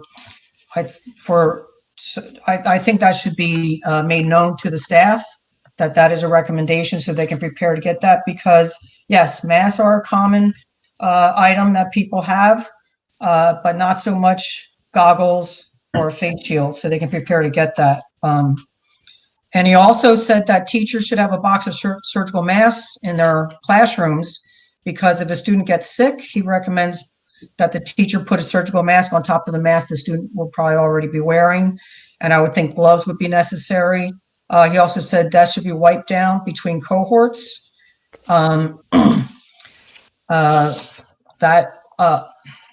concerns me with that is probably, since that is, the virus at present is fresher than when after school is over or on Wednesdays. The custodial staff will be cleaning we're going to such extremes for that, but when within a few minutes, there's a new group of students coming in, I do worry about the presence of the virus on surfaces. While I think it was mentioned at the last board meeting that there are plexiglass barriers for some staff, and I applaud the district for worrying about the safety of staff. There are other staff, I guess, namely teachers, that are in just as serious circumstances, if not more serious, or at least similar to it. And so if I were a teacher, I'd be alarmed, like, wow, they think it's so important to provide plexiglass barriers for those people, but cost is prohibitive for protecting other people in the same circumstances. And I want to make sure, I do hope that there will be a specific protocol that parents will be made aware of, as well as teachers, regarding students that refuse to wear masks, or even after they come into the building and then cause problems, refusing to wear masks.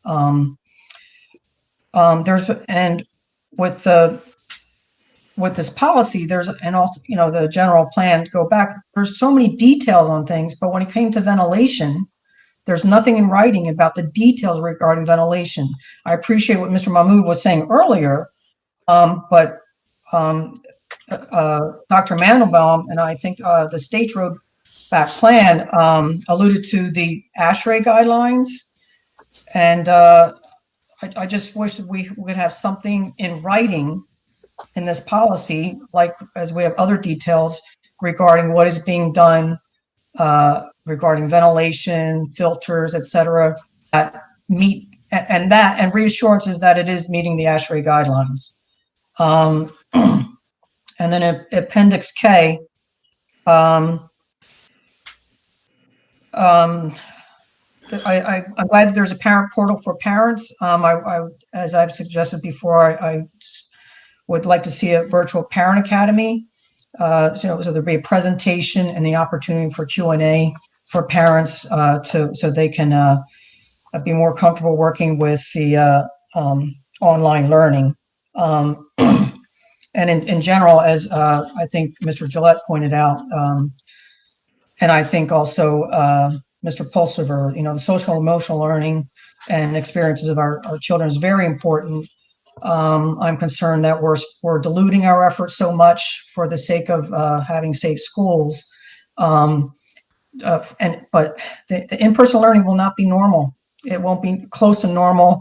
The socialization will be minimal, superficial at best. I'm just worried that we're not addressing those needs, as well as even with the hybrid model, childcare needs is a serious concern for a lot of parents. And but I am glad to hear that I think with some communications that the district is working with all different parts of the community to try to provide that service for parents that need it. And I encourage us to reach out even more, maybe reach out to places of worship where there can be volunteers and the space. It's the space and the personnel that is necessary for that can maybe provide some such a service that might be available on a less costly basis. So thank you. Thank you, Mrs. Stats. Mrs. Trujillo, did you have some comments on 10.8? Oh, yes. So Jane already talked about the students, so that one. But in Appendix C, it says that bus drivers are required to wear face coverings. I know we talked about it at the July meeting, but I thought that I thought Mrs. Haas had objected to a previous thing where it said bus drivers were not required to wear face masks. And so now, is that correct, that bus drivers are required to wear face masks? It just seems like a safety issue for the driver. Bus drivers are required to wear face masks, yes. If there's a health reason why they cannot, then they will be permitted not to, but there will be a stop shield in place to separate them from the child. So we're not afraid of bus drivers passing out with the mask that's on their face? Possibly. I mean, it just seems like they're driving a A big vehicle? With air blowing at them. I mean, the whole state of New York, they're the largest transportation system in the country, which is New York City. They are all wearing masks. Oh, okay. I didn't know that. Okay, thank you. So then the other question I had is so this is still 1648, the main policy on page, I think it's just a typo. Appendix N on page 25 of the PDF, it lists the schools, but then it repeats. So I think that needs to be fixed for the final reading. So basically on page 25, it's Appendix N, it lists all the school schedules except HHS. Then on page 35 of the PDF, it repeats the schedule. So there's, I'm trying to look for that, Jean, but the 25 of the PDF, okay, because there's page numbers on there that don't match. Yeah. Appendix N is 60. Right, but if you actually just look at the PDF document and just go by the pages on the PDF. Yeah, so if you look at, so there's hybrid, and then there's if we go all virtual, I believe is what you're seeing on page.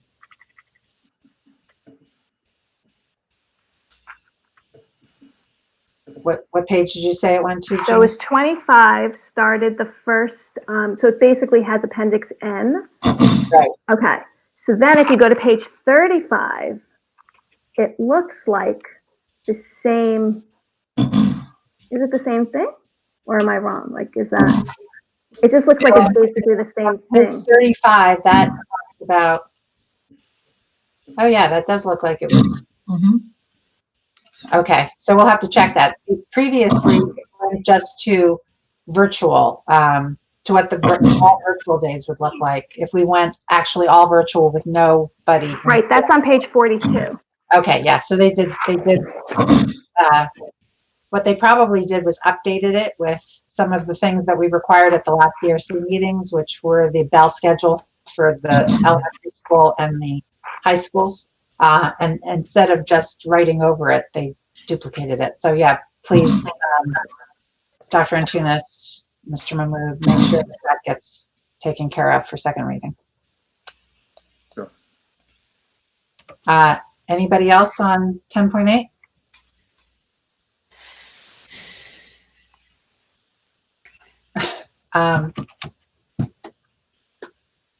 Okay, so roll call, please, Mr. Mahmood. Sure. Mr. Gillette? Yes. Thank you.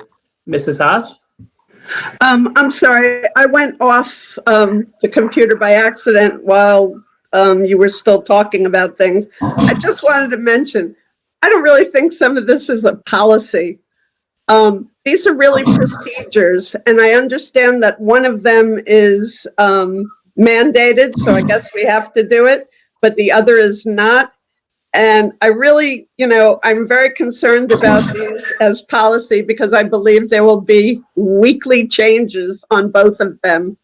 So I would just ask Vic, if he hasn't gone into a coma yet, whether or not there is some way to not do this. I have not gone into a coma, but I had to relocate. Okay. So when we're talking about the policies in terms of the, is it 16, we're looking at 1640? 1648. 1648, excuse me, yeah. So, if those are requirements that are set forth in the road back document, and we have to have that restart and recovery plan, then I think that they do need to be in there. You're correct in that some of them may be procedures, but if we're required to adopt the plan, then I think that that's appropriate to have in there. But yes, board policies do require 2 readings. So sometimes you could have policies and a regulation, and some of those things could be administrative regulations. I haven't myself reviewed these, so I can't say whether or not some of those could be implemented as regulations or not. But I think if at least the first reading is going to be at this point, I mean, if need be, I can take a look and see whether or not some of those can be moved to a regulation, which does not require board approval and which can just be done by the administration. So I can check. I can check that. I didn't have an opportunity to, or wasn't requested to look at this beforehand. So, but I can look at it and see if we can move some of those to, if that's the will of the board, we can do that. I mean, to me, it just seems impractical to go for 50-page policy when a policy is supposed to be a statement of our beliefs. This has so much minutia in it. And even the advisement from the CDC has changed already in relation to masks. Originally, they said no children under 2. And I know we don't have to be terribly concerned about kids under 2, but there might be visitors under 2 years old. Just an example, not an issue to go into a debate about whether 2-year-olds should wear masks or could even keep them on. But it just seems to me like things will be changing in this all the time, and it'll be a waste of everybody's time to redo this every, board meeting. Just a thought. I'll go for it on first reading if somebody would review that. Thank you, Mrs. Haas. I guess we're back into discussion. So, Mr. Paulson. Just a little bit of a formality, maybe, if Mr. LaPira could clarify this for me. There's been plenty of comments about in public, both in terms of what you read tonight, Dr. Swasan, and what we see in social media about the board deciding this and the board deciding that. My understanding is by accepting this policy, by approving this policy, we're accepting the plan that came from the DRC. We are not, the board is not approving the plan per se, because we don't have the authority to change it unilaterally. What we're saying is we're accepting the plan that came from the committee as our policy. Is that a fair statement? I think that's a fair statement. Yes. Right. I just want for the public that's, if they're still listening at this point or listening on tape later, I want the public to understand the board is not making any of these decisions. The board is accepting the decisions that came from the District Restart Committee and enacting that as policy per the regulatory requirement. But this is not the board making a decision about the DRC results. Thank you. Thanks. Okay, so if we can proceed, I think we have Mr. Gillette, yes, Mrs. Haas, yes on first reading. So proceed with the roll call, please, Ms. Mahmood. Okay. Dr. Harris? Oh, yes. Thank you. Mrs. Maroon? Yes. Mr. Oliver? Yes. Mr. Pulsifer? Yes.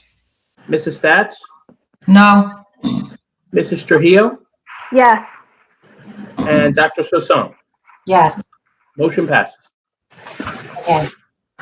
Then can I have a motion on the revised policy as was supplied by our lawyer, the revised proposed bylaw, I should say, item 12.4. And it was sent via email to the board at 6:45 p.m. So moved. Second. Thank you, Mrs. Stats. So we'll open this up to discussion, but I just wanted to say that as board president, it's very important to me to preserve the integrity of the board. Within so the original bylaw that was suggested to the board, or I should say, when we requested from Strauss Esme something to enable us to go into public meetings, in-person meetings, but still allow board members to participate due to medical reasons or quarantining or feeling symptomatic. Those same reasons why we're telling staff to stay home or students to stay home. We could be without a quorum if in fact that happens. Many boards across the state of New Jersey, according to our lawyer, have put a policy like this in place to allow board members with prior agreement from the board to actually participate virtually in any meeting. That's not what this revised version is actually doing. This revised bylaw would enable us to participate using an electronic device during emergencies as addressed specifically in PL 2020, Chapter 11, and would allow a board member to do so if they were unable to attend a board meeting during the period of emergency. It does not enable a board member to do this under any other situation beyond a period of emergency. I think the rest of it is pretty self-explanatory. The one thing that I did get some comments from after I sent it to the board earlier today was regarding the addition of the phrase about in the event of a power or internet outage during a board meeting, that the president would suspend the meeting temporarily until such time that a participation by the board member who is or are participating using an electronic device can be restored, or it is determined by the board to proceed with the board meeting because the remote board member cannot return on a timely basis. So he did add some verbiage that actually would not permanently suspend the board meeting if in fact a transformer took out, one part of town that somebody was living in, or Comcast went down just in that part of town. So it does put a timeline on it. So I'll open it up for discussion, but that is the intent of this, and I'm hoping that we could get through first reading of it. We can always address it again in committee to make it just perfect for second reading. But I think that having something like this in place would enable us to resume in-person meetings for those board members who could do so next month. Mr. July. Right, thank you. So first of all, I appreciate the fact that we need to have a bylaw in place so that some board members may attend in person while others are not attending in person. I know Chris and Judy go back a long time on the board, so do I. And boards don't do this. You have to be present. That's been the norm for forever on these things. This is a special circumstance. And so I appreciate that. I appreciate that we can't do it just haphazardly. But I'm going to have some criticisms of the policy. The first is I don't see in here what the noticing requirement is by the board member. It doesn't have a noticing requirement in here. And also, going along with that, will there need to be some sort of backup documentation? We're asking, and now I'm going to sound like one of those email or responses that you read out, Dr. Sasan, earlier today. But we're vetting teachers and staff members' doctor's notes. Will we be vetting the board members' doctor's note? Look, I'm very reluctant to require board members to provide these sort of things.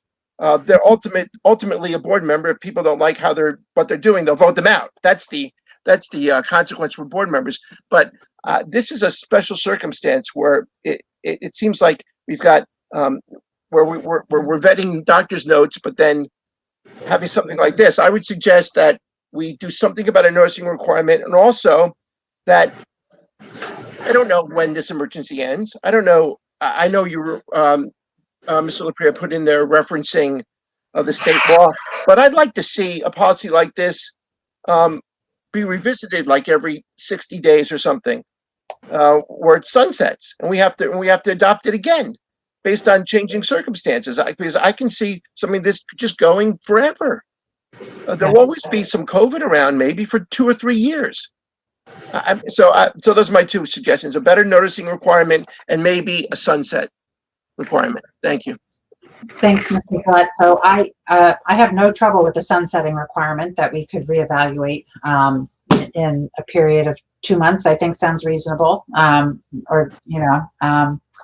With regard to your first question about noticing, I specifically removed that in my version because this isn't just about medical necessity. It's about, I look to board members are volunteers, first of all, they're not paid staff. I look to us more like the situation that our students are in, that if you wake up in the morning and you don't feel quite right, you should be staying home.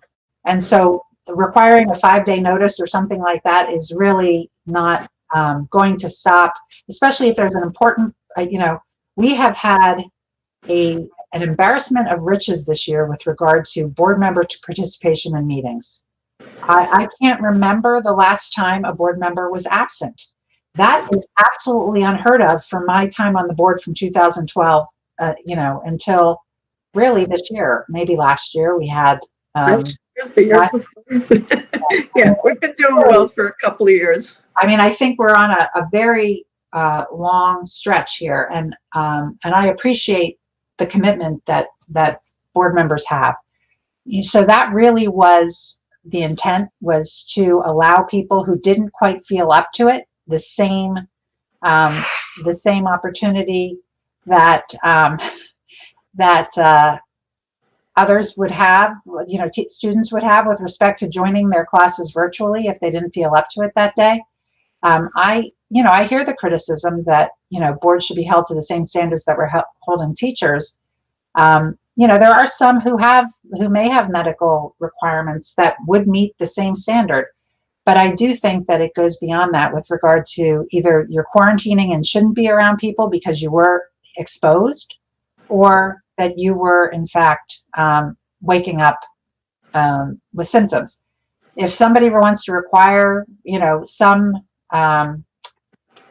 some requirement of, an hour, 2 hours or something to allow the board secretary, Mr. Mahmood, to actually make the arrangements so that people, so that we all have Chromebooks there, which we always do anyway, or something, so we could all see the member. We can do that. I'm open to it. But I would say beyond a couple of hours is really would put board members in a position where if there was an important vote, that they would want to be there in person to vote. And I don't want people to come symptomatic. I don't want to be around people who are symptomatic.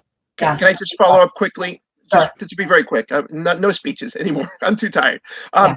So, but I think this is, we have, okay, if you want to call it an emergency situation, whatever you want to call it, pandemic, but we're now, the pandemic is now giving a certain advantage to board members that we don't have when we didn't have the pandemic. In other words, I'm not feeling that well today, but I'm going to still be able to vote. We never had that before. So we're actually getting something greater than we had before. I don't know if there's a legal term for that, but it doesn't seem right to get something more than you had during normal circumstances when everyone else is getting less in their job. All right, that's Mrs. Trujillo. To Greg's point, we already have policy that allows board members to be absent. I mean, I think you can be absent 2 board meetings without penalty. I think at the 3rd meeting that you're absent, then the board could take action. So let me step back a little bit. I'm against this policy for many reasons.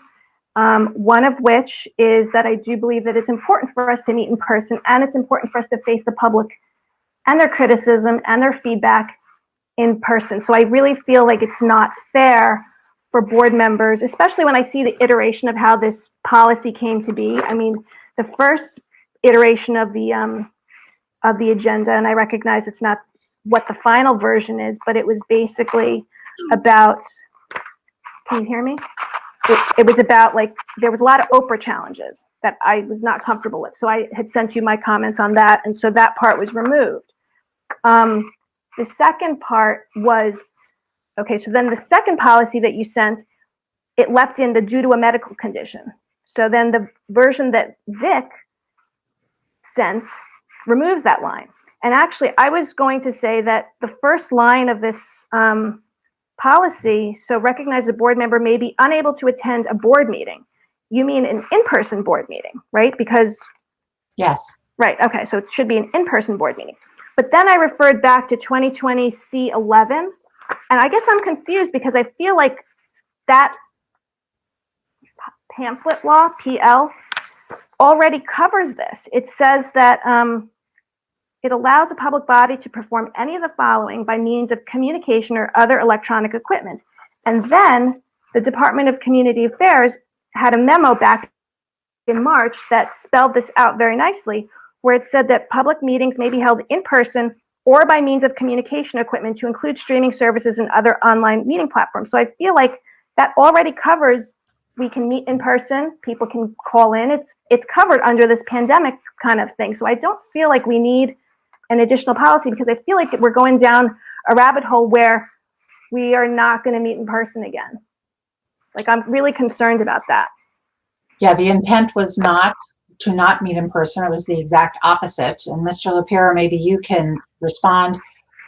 I think that PL 2020 C11, Chapter 11, and what you just read, Jean, allows for either in-person or virtual meetings, but may not allow for a blended meeting, which this was meant to address. But Mr. LaPera, I'll leave it to you to comment. Sure. Yeah, I mean, I think one of the things that has long been an issue with boards, and this predates the pandemic, is potential virtual participation by a board member. Generally speaking, it's not frequently done.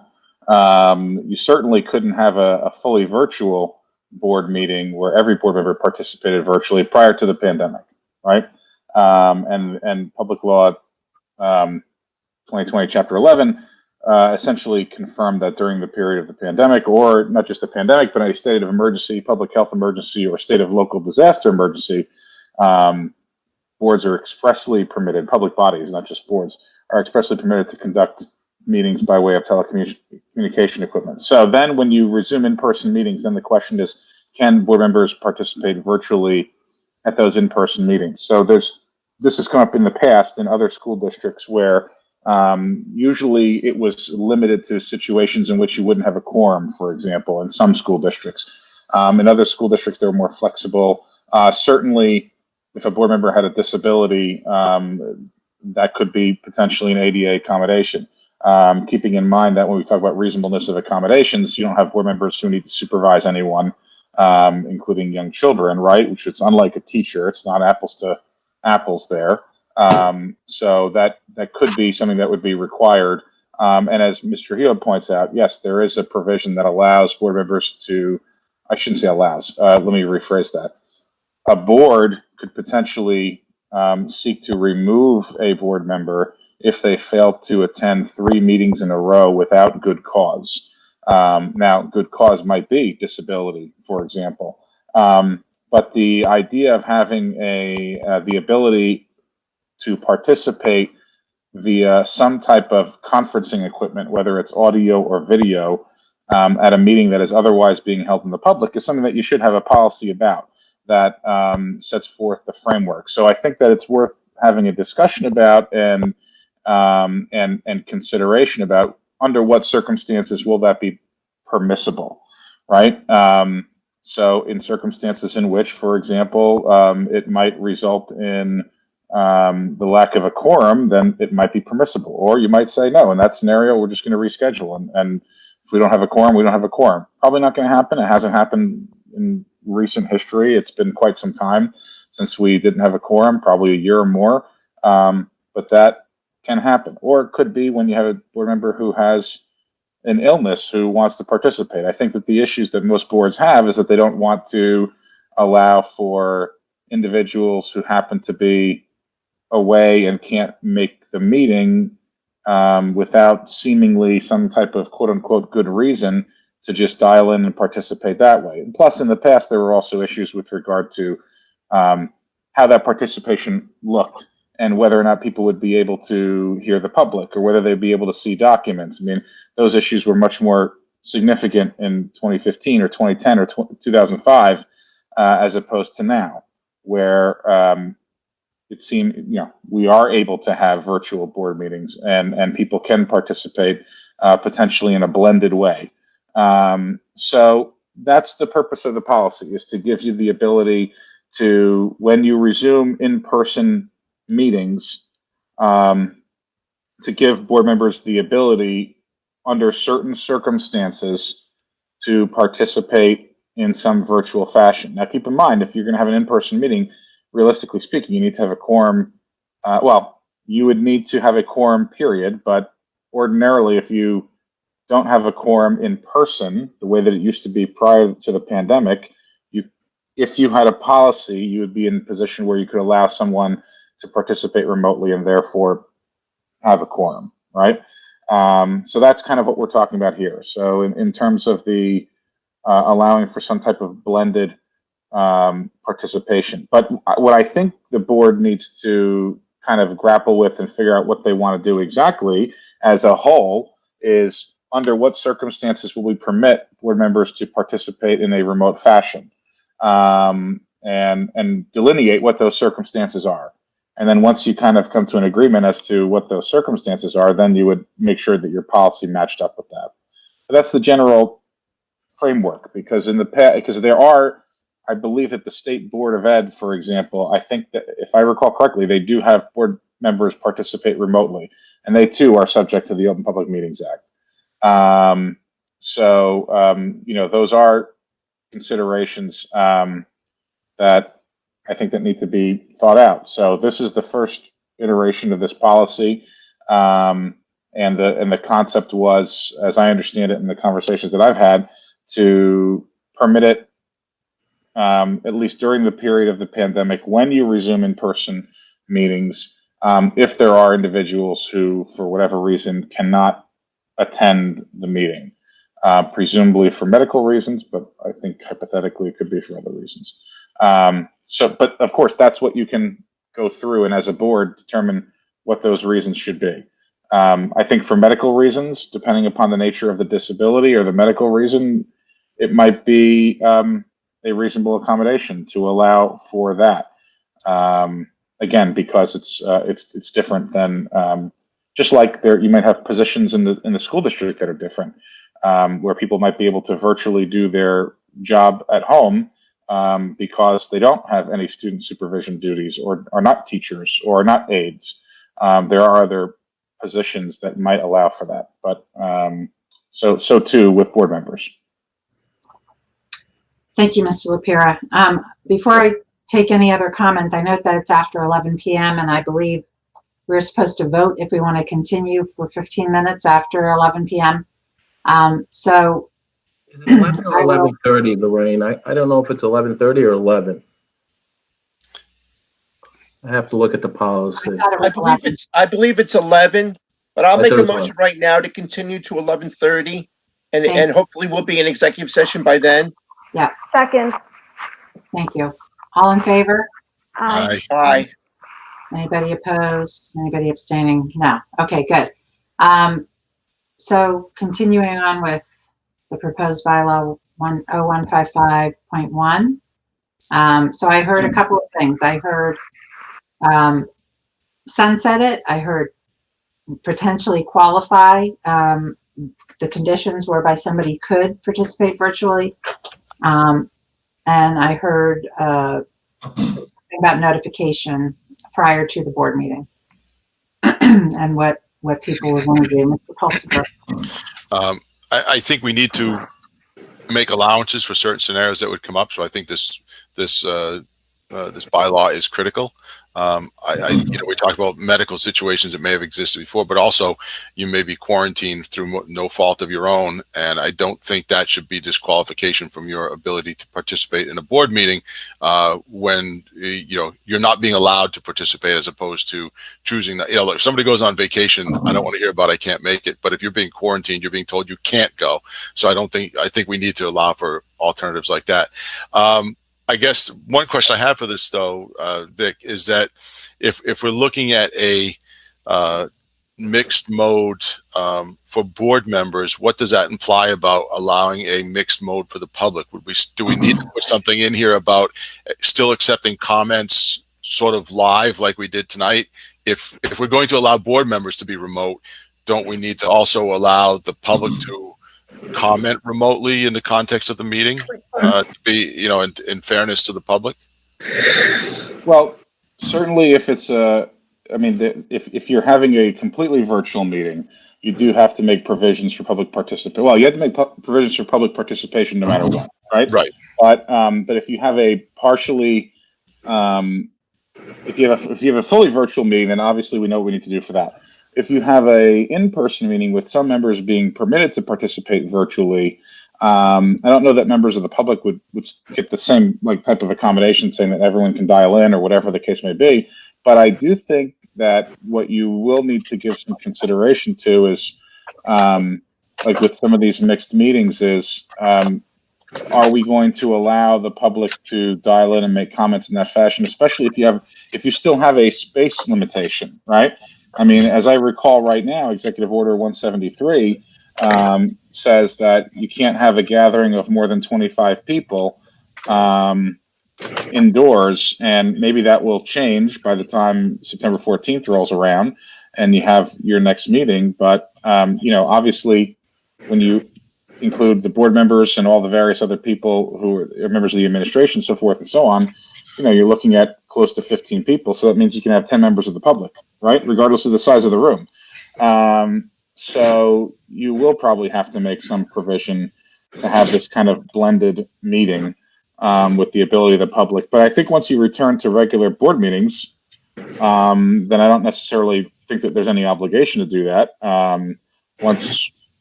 When that will be, I don't know. But once you return to fully in-person board meetings, then I don't think there's necessarily an obligation. No, I was just thinking in terms of whatever amount of time this is in effect, and with the sunset, obviously that helps kind of curb it going on forever. But I would think that as long as we have the opportunity for board members to participate virtually, and I wasn't looking for people to be able to call in and comment, but certainly the idea that we would take comments via the website or something, and not, because normally in a regular public board meeting, we only take comments from people who are there. Right. And if we're going to allow, my concern is just if we're going to, similar to what we've heard through all this stuff, how can the board do this when everybody else has to do different? I think we have to be sensitive to the fact that if we're going to allow for people who can't make the board meeting as board members because of quarantine or health or whatever else, that the same person who can't go to the meeting because of quarantine or medical should be allowed still the opportunity to at least submit a comment through the website or whatever, like we've done tonight. I mean, I think there's an equity concern there that we're blocking the public from doing something that board members are allowed to do. Well, in fact, one of the reasons that people have expressed, and I myself have expressed, wanting to get back to in-person is because I believe our technology would permit that if we were in person, we might be able to have the public actually call in and make comments.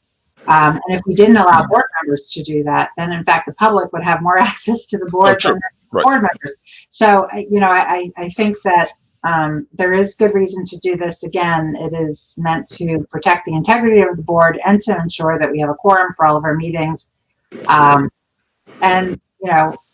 honestly, so that, if our administrators who are absolutely, important for us to be able to hold a board meeting, there's nothing to say that they won't be quarantined or symptomatic or something. And then what do we do without them? So this would really enable us. I think we should just plan on having that capability at every person board meeting until such time that this sunsets. But I am absolutely amenable to making those few changes so that next board meeting we could have a second reading of something that everybody could potentially agree to. Mrs. Trujillo and then Mrs. Stats. So I'm still against this policy, but one of the other things that Vic said was that we could have one of the stipulations be virtual attendance if we didn't have a quorum. I think that would make it more amenable to me. Not sure exactly how I feel about it, but it would be better than the way it is right now, because I can foresee that whatever situation, if it's like, for example, if it was that I was in quarantine, I hope I'm not, but let's say I was, that would be 14 days. So I'd miss one board meeting. So theoretically, I should be able to be back at the next board meeting. So I wouldn't, the attendance record wouldn't be an issue. But if there was something long, like ongoing, then I feel like that's not fair to the public to be able to address the board, in public, if in person, if we're all in person. What else? I think that was it. By the way, you would miss 2 in September because they're only 7 days apart, but So we could actually have like a stipulation that, you know, if you, like, we could waive the board attendance requirement per that other policy. I feel like if that's the concern, like, but I think if the concern is that you want to participate in all the board meetings, even if you can't do it in person, it just feels like there's a lot of people who didn't run for Board of Education because they could not get childcare. So now if this is a new, if the pandemic goes on for I don't know how long, then we could potentially see, I mean, why not, right? If you have young children at home, but you're able to call in, this is the new way of doing things. Let's say the pandemic continues and continues, then you might actually, you've taken away the ability for people who declined to run because they knew they had to be in person. Yeah. Well, except that we could sunset, you know, and revert. But Mrs. Sats and then Mr. Gillette. Did I hear right that if someone is going to participate in an in-person meeting remotely, we would be able to see them? Yes. It would be, we would basically all have the equipment you have in front of you now. I mean, except it could be board issued or you could bring your own to be able to dial into the same sort of situation. The added benefit, and you know, we could ask Mr. Handler, who is in the background here doing all things with technology, about the ability to have to call in. But I believe that was the requirement, that we had to have at least some people in person to be able to retrieve the phone calls for the public to be able to call in. Well, I'd like to, I don't know if it can be added in this circumstance, but for all board meetings, including ones like the one we're doing now, that board members are visible. It's in there. Throughout almost the meeting, except for an occasional bathroom break. Yeah, well, which the board president granted tonight. But yeah, I mean, I agree with you, Jane, that they would have, that calling in would not be sufficient, that it would have to be video, and that the board member should be on video the whole time, except if we allow them to, I mean, just as we do in our normal meetings, you could get up and use the restroom. I believe Mr. Gillette and then Mr. Oliver.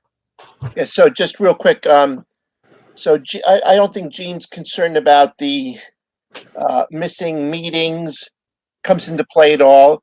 Recent, and I mean, by recent, I mean within the last couple of years, rulings have counted board committee meetings as meetings for the purpose of the 3 meetings in a row. And in this case, they would still count committee meetings for the purpose, but with sort of the benefit being to the accused board member, because we already allow virtual participation at committee meetings, and we've done for a decade, at least that I remember, for board members calling in. So you could always miss a board meeting and then go to, because you were ill and couldn't be in without the, you know, no policy, you just flat out missed a board meeting. The next time you come into a committee meeting and you call in, and then you maybe miss another board meeting and then call into a committee meeting. As long as you kept calling into those committee meetings in between, you'd never even get 2 in a row. So I don't think that's a consideration, but I do go back to what I said before about I don't want an extra added benefit for board members that just don't feel like coming to the board meeting. I think you've got to face the public. They expect that.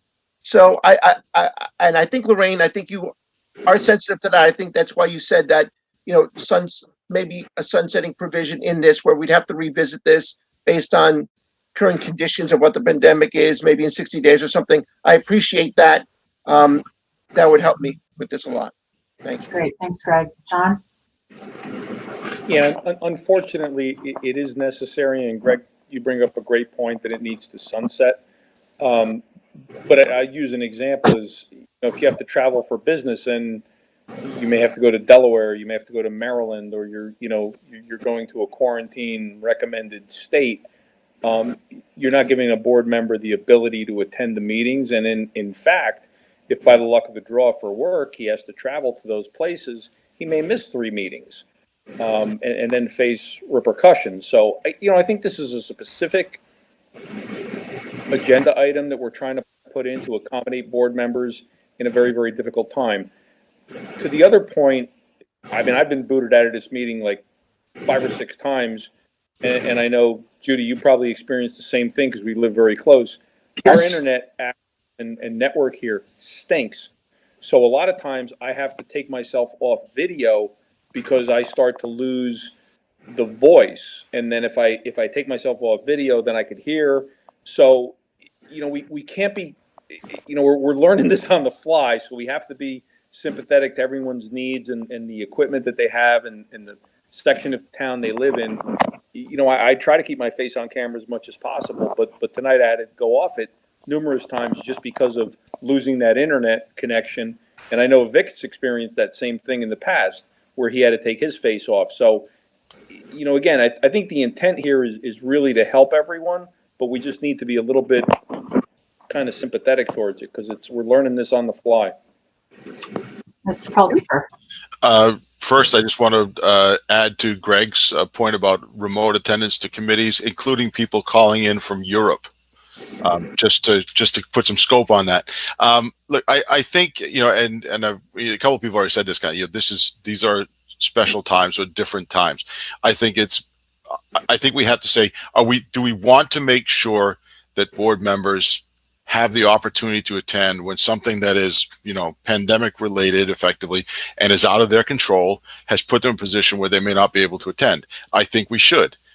There's a very limited time window for this, I think. And again, we've addressed that with sunsetting, but I think we should. And if we're going to, then we must have a policy and bylaw. We must cover how we're going to handle that. So I think we need this because personally, I think we should allow for that. There have been a number of examples of why somebody would not be able to, for the same reason, frankly, that we would make an exemption of some sort for our staff. If our staff, for some reason, were quarantined, we would work around that.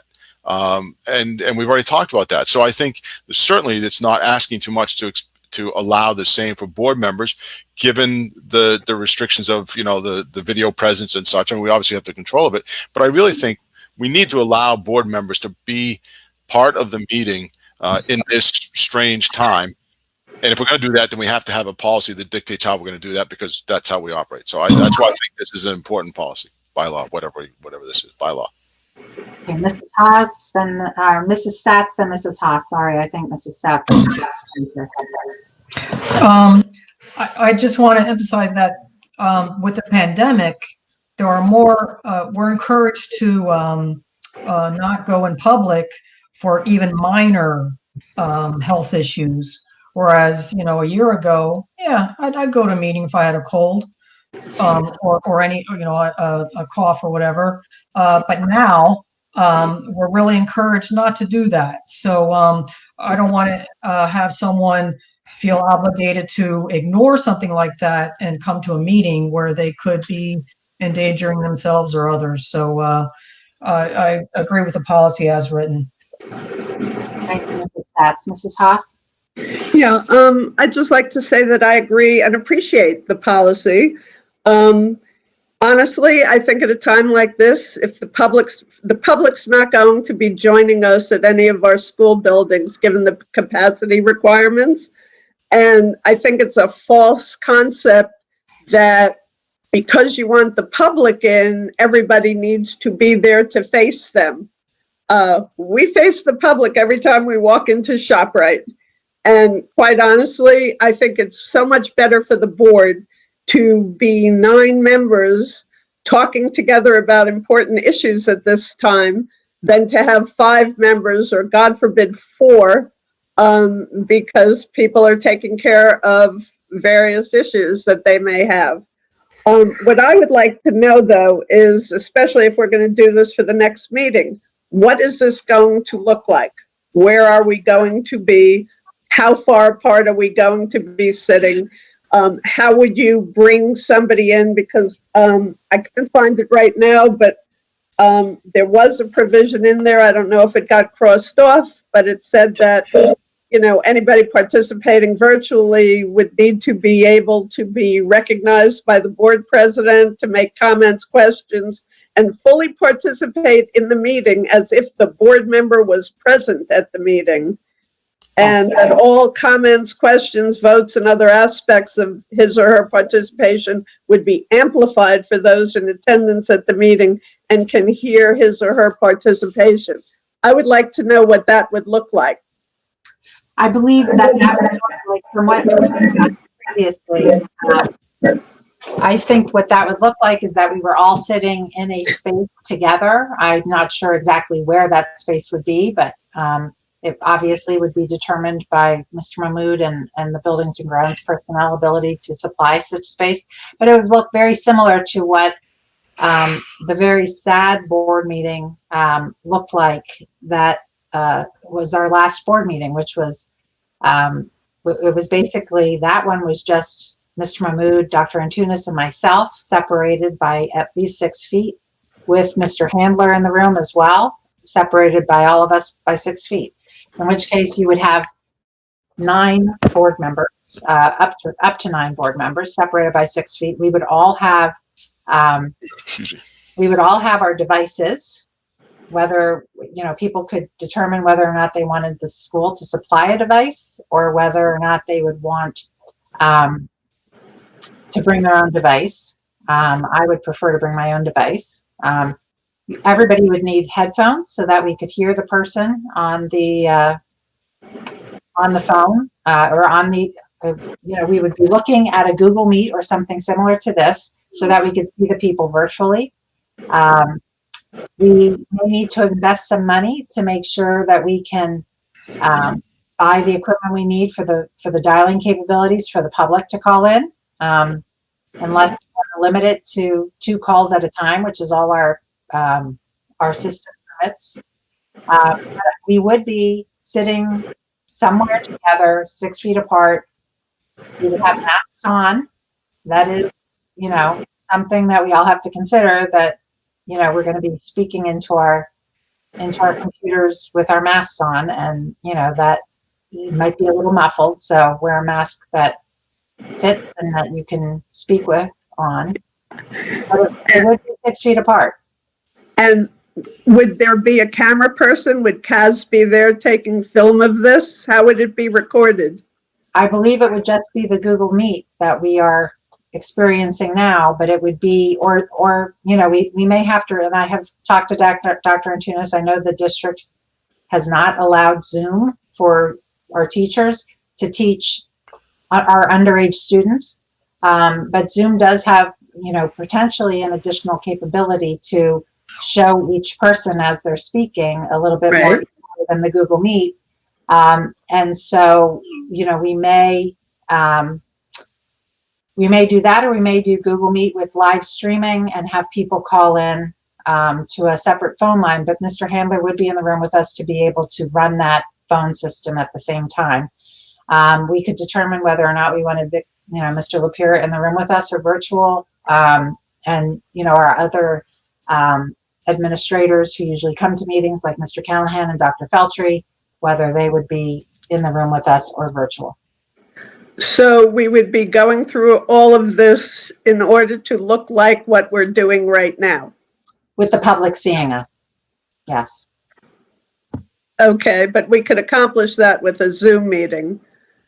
With a Zoom meeting, we could also allow members of the public to come on to the Zoom meeting, because I've seen that down in Montgomery when they have board meetings.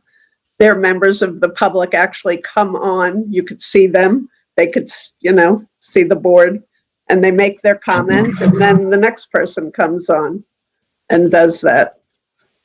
A lot of districts are using Zoom. I don't mean to second guess anybody. I'm just reporting what I've witnessed. And honestly, I've seen some places where they've used telephone equipment where it's certainly not been seamless, put it that way. So, Dr. Swasan, we're at 11:30. We need a motion. Mr. Gillette? We need a motion, Lorraine. It's 11:30. We are not authorized to continue. I understand. I make a motion. I'll make a motion. Okay. Do we to get back on the topic of the policy for 5 more minutes? 10 more minutes? We got off the policy. So I'm not going to, I'll make a motion for a few more minutes. What can I say? Let's talk about the policy, though. Okay, so 10 minutes, I think, I think we'll have to revisit Judy's question on how exactly we do this. but I do think it is a bit tone deaf to for us to continue meeting solely virtually, and I would like to get back to in-person meetings for those who can participate. With this bylaw in place, or a version of this that would, and I'll ask Mr. LaPira about adding a sunset provision, and I would say that we would want to revisit this at the November. Oh, I just had the calendar and I put it away. At the second meeting in November, which would be in the second marking period, which by that time we'll know whether or not we are fully virtual, or back in school with just hybrid or something like that.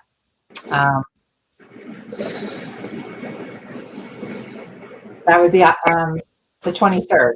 So I would have it sunset on the 23rd, or we revisit it on the 23rd of November, if that's amenable to everybody. Okay, to approve that. Thank you, Mr. Oliver. Any other suggested changes to the policy as it was currently written? Okay. If anybody thinks of anything, please email me and we can try to set up a governance committee meeting to take this on, any specific issues, and bring it up for second reading on September 14th. Okay. That being said, I believe that's, we need a roll call on this. Yes. Yeah, let's do that. All right, we have a motion and a second. Greg Gillette. No. Thank you. Judy Haas. Yes. Dr. Harris. Yes. Mrs. Maroon. Yes. Mr. Oliver. Yes. Mr. Pulsifer. Yes. Mrs. Stats. Yes. Mrs. Trujillo. No. And Dr. Sassone. Yes. Motion passes. Thank you. Okay, can I have a motion to adjourn? Or any final comments, I should say, before we adjourn? Do we need to go back into closed? Oh, yes, we Yes. do, but no action will be taken upon at the close of the executive session. So I guess we don't have a motion to adjourn right now, but do I have a motion to go back into executive session? So moved. Second. Do I have to read the thing again, Mr. Mahmood? Yes, you do. Can I ask for a 5 minutes in between so I can walk the dog real quick? 5 minutes? Is that what they call it now? I was going to say that's quite the euphemism. Okay. Yes, we can have 5 minutes. We'll go back in at 11:40, but I will read the motion. So the motion to approve move into executive session. Whereas the Open Public Meetings Act, Chapter 231 of the laws of 1975 provides that a public body may exclude the public from that portion of a meeting at which the public body discusses certain matters for which confidentiality is required as permitted in Section 7 of the Act. Resolved by the Board of Education of the Township of Hillsborough and the County of Somerset and the State of New Jersey as follows. The matters to be discussed are personnel matters, and the matters discussed in executive session shall be disclosed to the public when the need for confidentiality no longer exists. All in favor? Aye. Aye. Okay, we're in executive session at 11:40, and we will not be taking action afterwards. Thank you. Thank you.